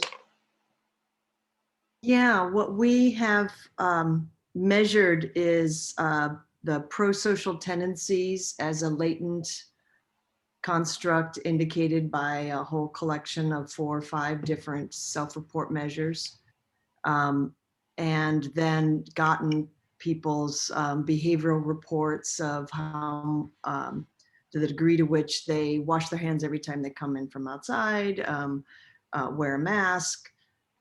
In this work, one thing that I, again, am using the available methods as best I can by doing them longitudinally and measuring our predictors of positivity resonance at wave 1, measuring our mediators several weeks later at time 2, and measuring the behaviors, vaccine intent, attitudes, willingness to be in a vaccine trial. These were data collected in October, so it was before vaccines were out.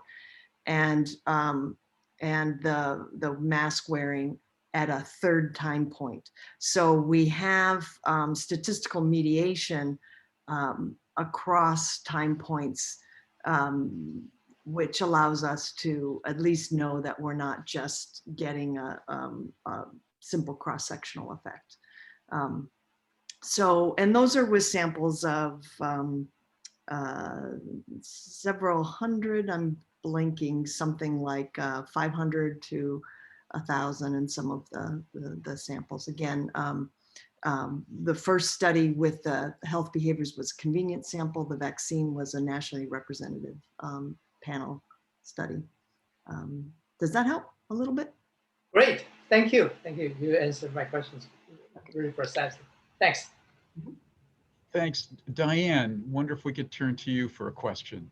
Sure.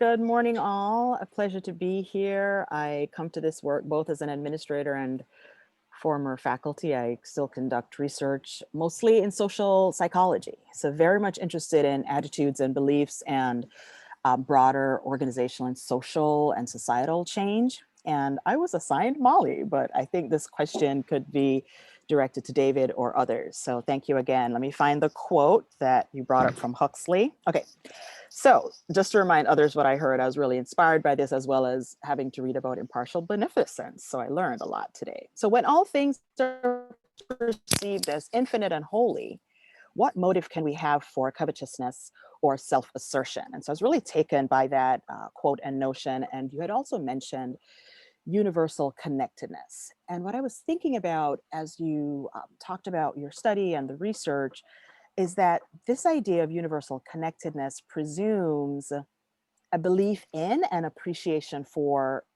the full experience of humanity and the wholeness of an individual and I want to say the dignity of a human being, right? So I'm thinking of that presumption, which at this moment has been both exposed and tested in the US context. I know we have an international audience, but I'm speaking in the US context and of course globally as well.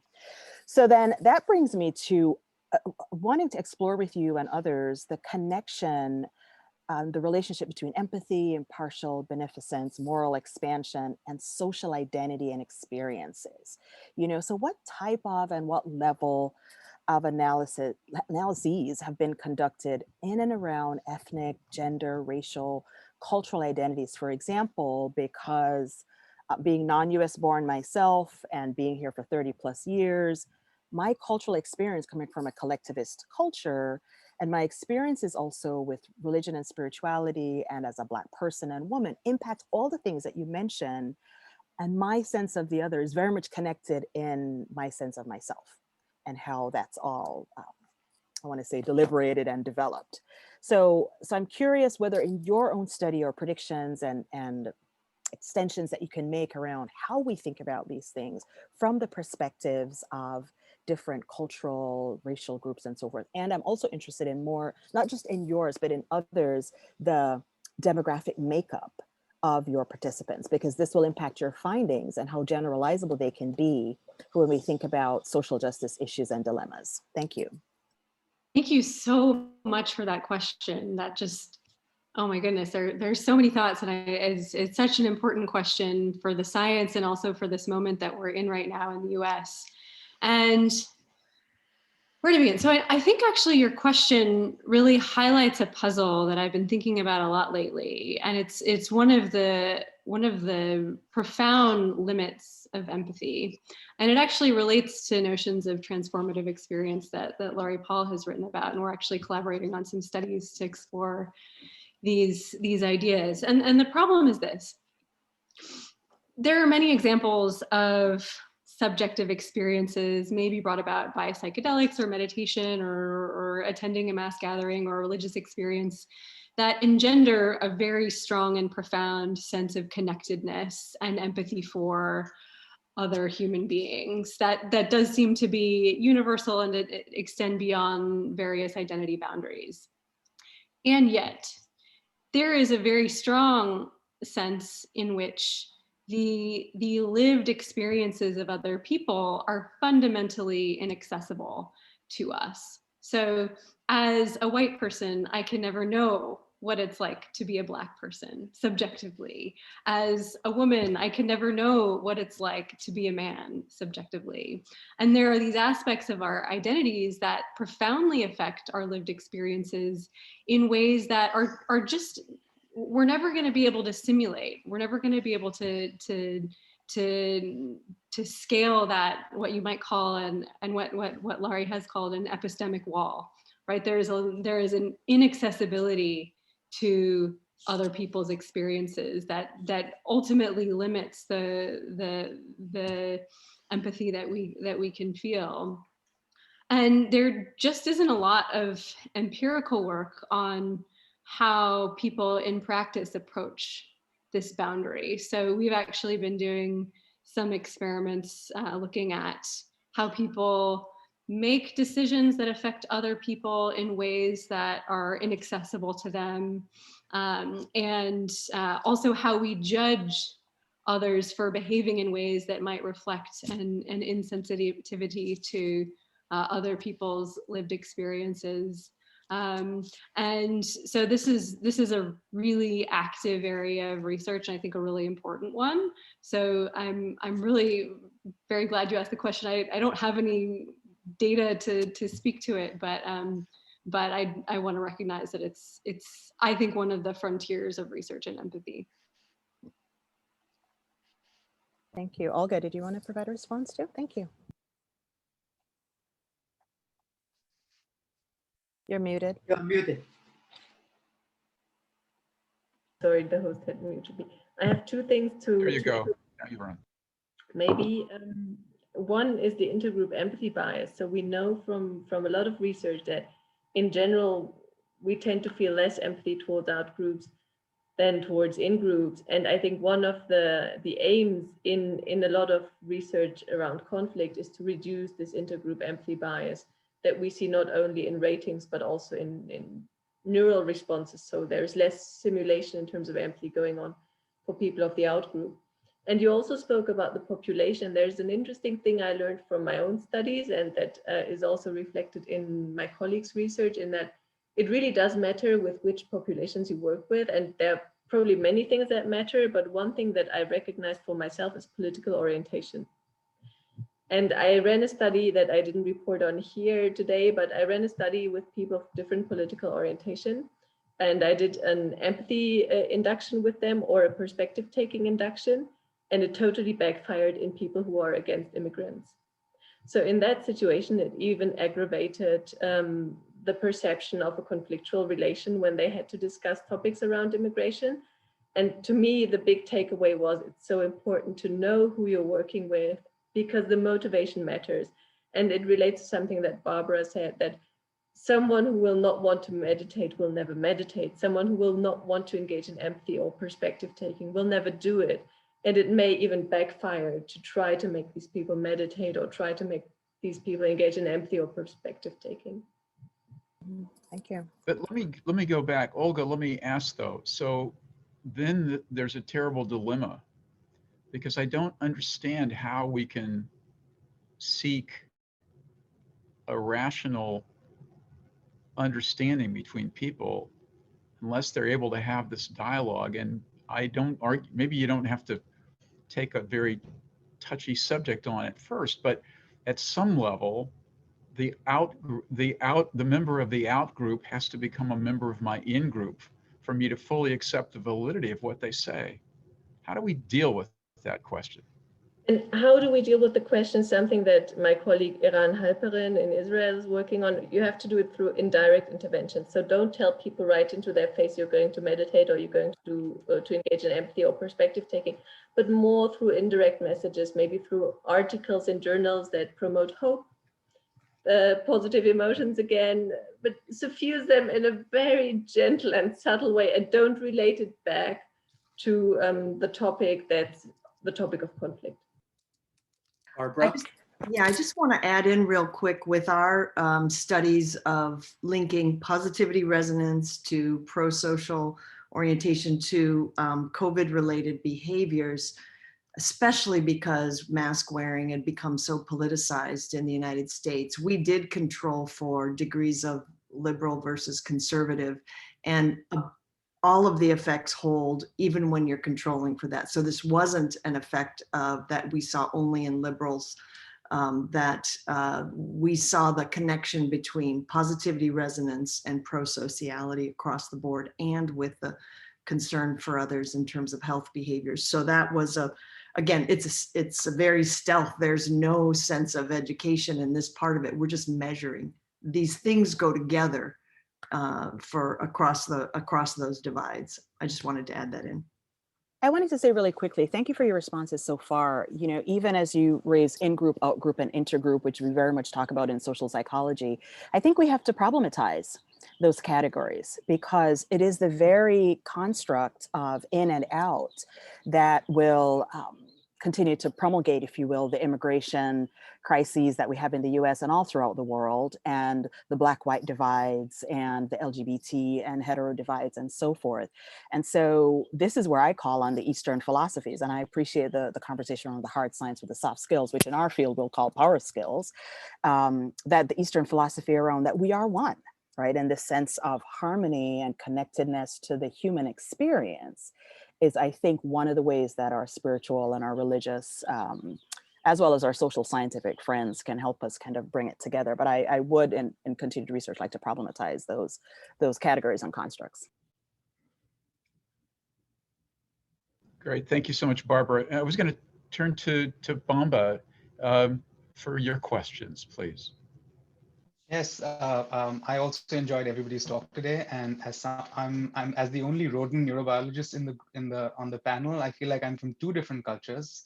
One is not being American, and the other is being a rodent neurobiologist. So I really enjoyed listening to all of the fantastic work that's being done in humans, and it's also refreshing to hear, because as a reductionist, as rodent neurobiologists, we tend to reduce everything to their constituent parts, which often doesn't let us really think about human-specific questions, perhaps, like the things that were discussed today. So I was supposed to craft a question for David, but I think this question that I have would fit both David and Olga, and perhaps Molly would also like to chip in.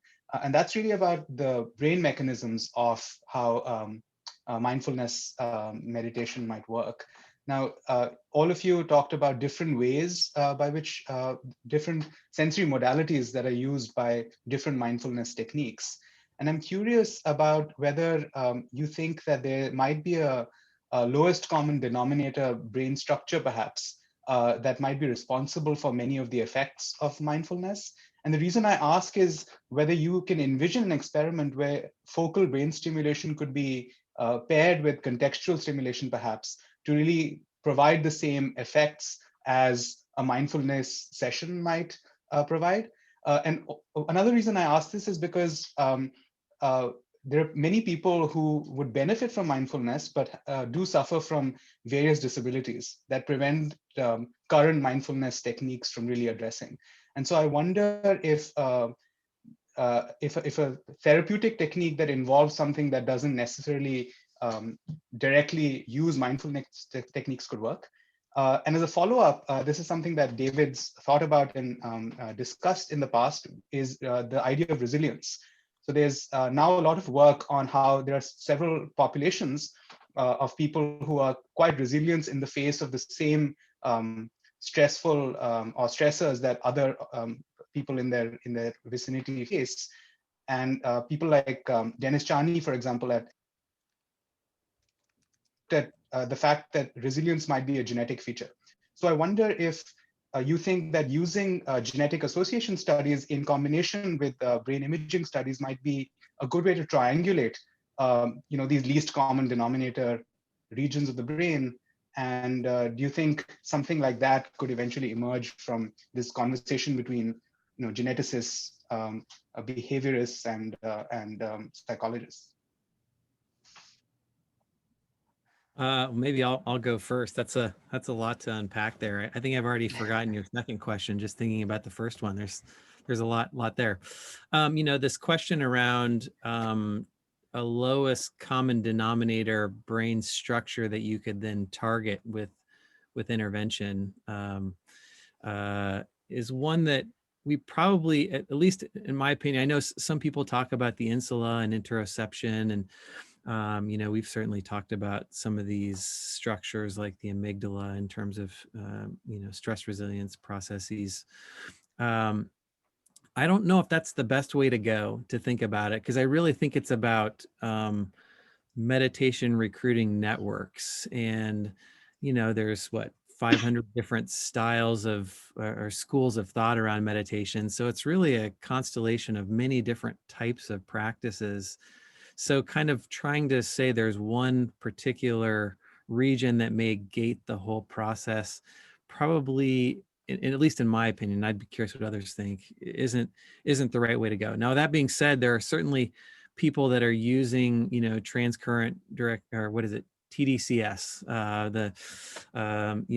brain stimulation approaches. I've also seen some stuff going on with ultrasound and ways to do these sort of stimulation or lesion approaches to look at brain mechanisms.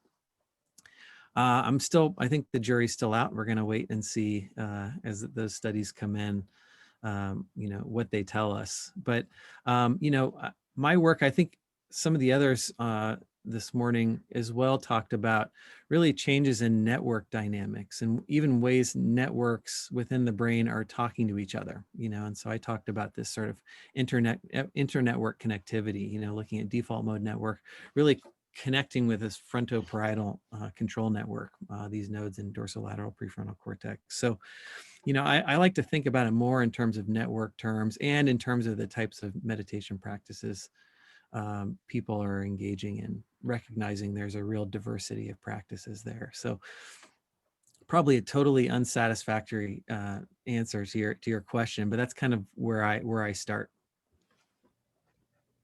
Not at all. I think that's oh, go ahead, Bill. No, I'm just following with your question. And any other folks that want to chime in on the response to Bamba? Well, if I may say so, we're testing this question in a couple of different studies where we're actually combining stimulation with practice, and then using, I love the word, dismantling methods to isolate what the active mechanism is. Of course, we're blinded to this, but I would suggest and agree that Creswell's probably onto something, that we can probably see greater manifestation of change or transformative change internally as opposed to exogenously, because then we will become attached to that exogenous stimulus, you see, and that becomes a conditioning component. So I would predict that transformative change would have to largely be driven by changes in consciousness through mental training or psychedelics or some other approach that was delineated this morning. And I think, Fadl, you're agreeing with David as well in that a network exists for a reason, and it's the entire network that almost certainly is the instantiation of that behavior that comes from it, or that awareness that comes from it.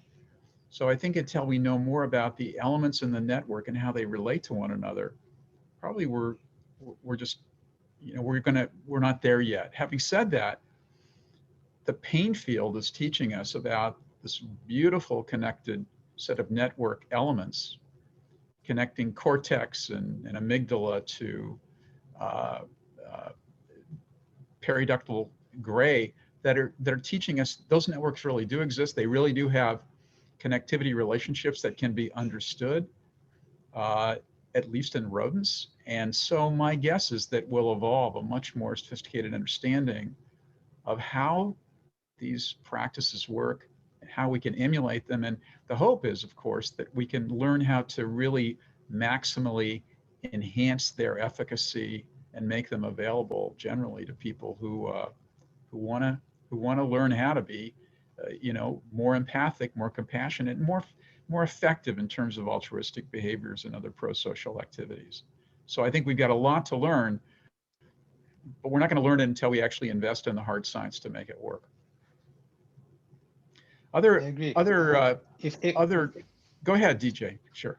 Sorry, I just wanted to add to that. I think this is where I think rodent studies in service of at least understanding basic social behaviors might help, because one of the things that we found in studies, for example, from David Anderson's lab at Caltech, is that focal stimulation of very specific sets of neurons, very small groups of neurons in the hypothalamus, for example, even though we agree that they're all connected in a network, it seems like certain parts of the network are more able to engage the rest of the network than other parts of the network. And these parts are likely to be parts that perhaps are more, for a lack of a better word, genetically tuned to specific emotions or behaviors than parts of the brain that might be more democratic in their recruitment to different behaviors. So I'm of course partial to the hypothalamus because I think it's a region that really has been, at least in rodents, shown to be able to induce long-lasting or persistent states. And so that was what where I was getting at. But I agree that I think understanding what each node of a network might do is likely what we need before we move ahead. Great. I thought maybe Fadl, we can turn to you for some questions from our attendees. Great. Yes, sir. And I'm going to introduce Dr. John Dean, who's a postdoc in my lab, who is also a UCSD Sanford Fellow. He's one of the first recipients of a fellowship from our institute, and he will be leading a project to appreciate the neural mechanism supporting psilocybin-assisted therapy for empathy and compassion cultivation. John, we do have a question. Do you mind introducing that question? Yeah, absolutely. Thanks, Fadl, and thanks everyone for a very great day of discussion. So this is a question from Dr. Patrick, and it's a general question for David or any of the other panelists, asking about the type of stress within subjects and whether that would significantly affect the findings of your studies. For instance, unemployment-related stress versus, say, stress related to racism and police brutality that disproportionately affects young Black and brown males, which might be like a chronic or acute traumatic stress response. And if not, is this type of research being done? Yeah, I mean, the stress and coping literature is, I think, done a good job of talking about types of stressors. And I don't think it's something that we've done a lot of good work on in my lab with this program of research. We know that relational stressors look different than achievement stressors, and we haven't started to do that pulling apart, but rather we've sort of taken populations that we know they're dealing with something and looking at them as sort of a group. I think there's a lot of work to be done. I'm still thinking about Diane's questions about, the sort of social and racial justice movements and how that can inform our work. And, we've got a media engine around mindfulness meditation. You guys are all seeing Time magazine every couple of years, and it's like, a young white female that looks fairly affluent on all those covers. And we know that when we look at behavioral interventions that usually older white women are the ones that sign up It's not just in mindfulness meditation interventions, but in lots of different types of interventions. And I think we have a real challenge to figure out ways to reach populations and study them. And we do know, like, we did a study in my lab many years ago looking at HIV, and, we recruited predominantly low income, gay, Latino, and African American men, and we showed these beautiful effects in terms of improving immune function with mindfulness meditation. So, I mean, to the degree that we can make these practices available and that are culturally tailored, to the populations we're trying to serve, I think we're gonna really move the science forward. But we've got a real gap.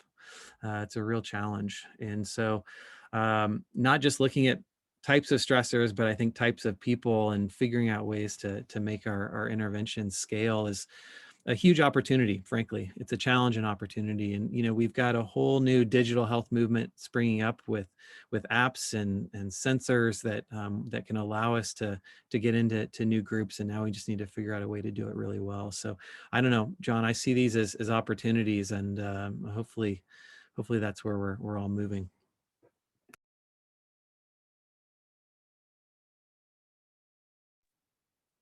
John, are there follow-up questions or Fadl? Yeah, I mean, I have a question. Personally, if it's okay, can I skip the line? I don't know if there is a line, but I'm just going to go ahead because, I can do that, right? So this morning we've seen that transformative practices like mindfulness meditation, compassion practice, Barbara's unique interventions, as well as psychedelics and mass gatherings, if you will, can enhance pro-social behaviors and empathy. But can these speakers describe whether or not these practices as a whole engage a common final neural pathway to facilitate these types of behaviors? So we're going to hear about oxytocin later, and Dave talked about the DLPFC, and we know dopamine is firing like crazy in the striatum, right? What do we need in the brain to facilitate empathy and compassion? And you have 2 minutes to answer that.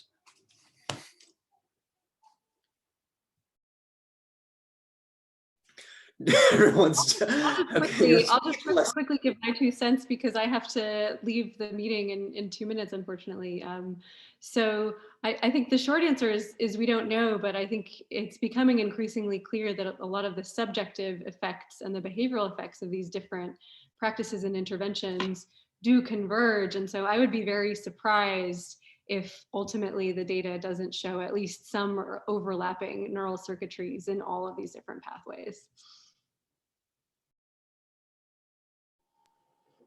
I mean, my guess is a bit like Molly's, that there will be some overlap, particularly in reward-related pathways related to positive emotions like love, etc. So yeah, striatum is one of my best guesses, definitely. Nucleus accumbens, maybe the most important region there, but also its interactions with other regions like the medial orbitofrontal cortex.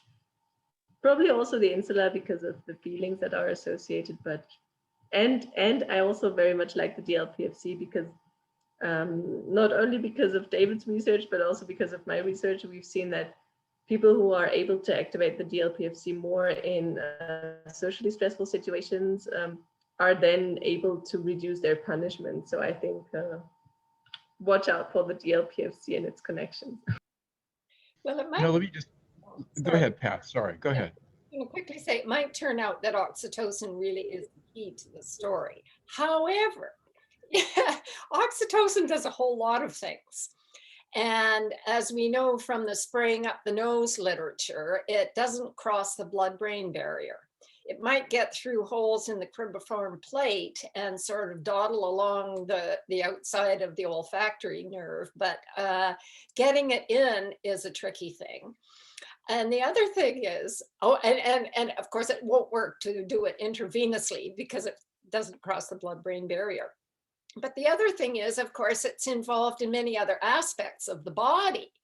So if you give a female a whole lot of oxytocin, then she's likely to go into estrus immediately. Oxytocin receptors are found in the ovaries, in the testes, in the gut, in the heart. And so if it does turn out to be the critical part of the story, and that's a big unknown, it still might turn out that the best way to regulate it and activate it is through the kinds of things that Barbara does. That still might be the only way to really do it. So it's a funny story, actually. It's an exciting story. So I'm going to finish off by thanking all of our speakers and panelists. I think you've given us a very nice look at the challenges and the gaps and the opportunities ahead for us. I'm struck by the idea from Barbara's talk that we're dealing with momentary events whose summation over time must have a pretty strong impact on learning in these circuits. And from David and from Molly, a sense for the biology of this. And then from Olga, very thankfully, the notion that these circuits are plastic. In fact, the Klemecki et al. Paper in 2014 really teaches us about essentially neuroplasticity for empathy and compassion and for theory of mind. So the speakers have given us a ton of beautiful ideas. We appreciate that very much. And thank all of you again. We'll break now and we'll start our afternoon session in a half an hour. So thanks so much again to everyone.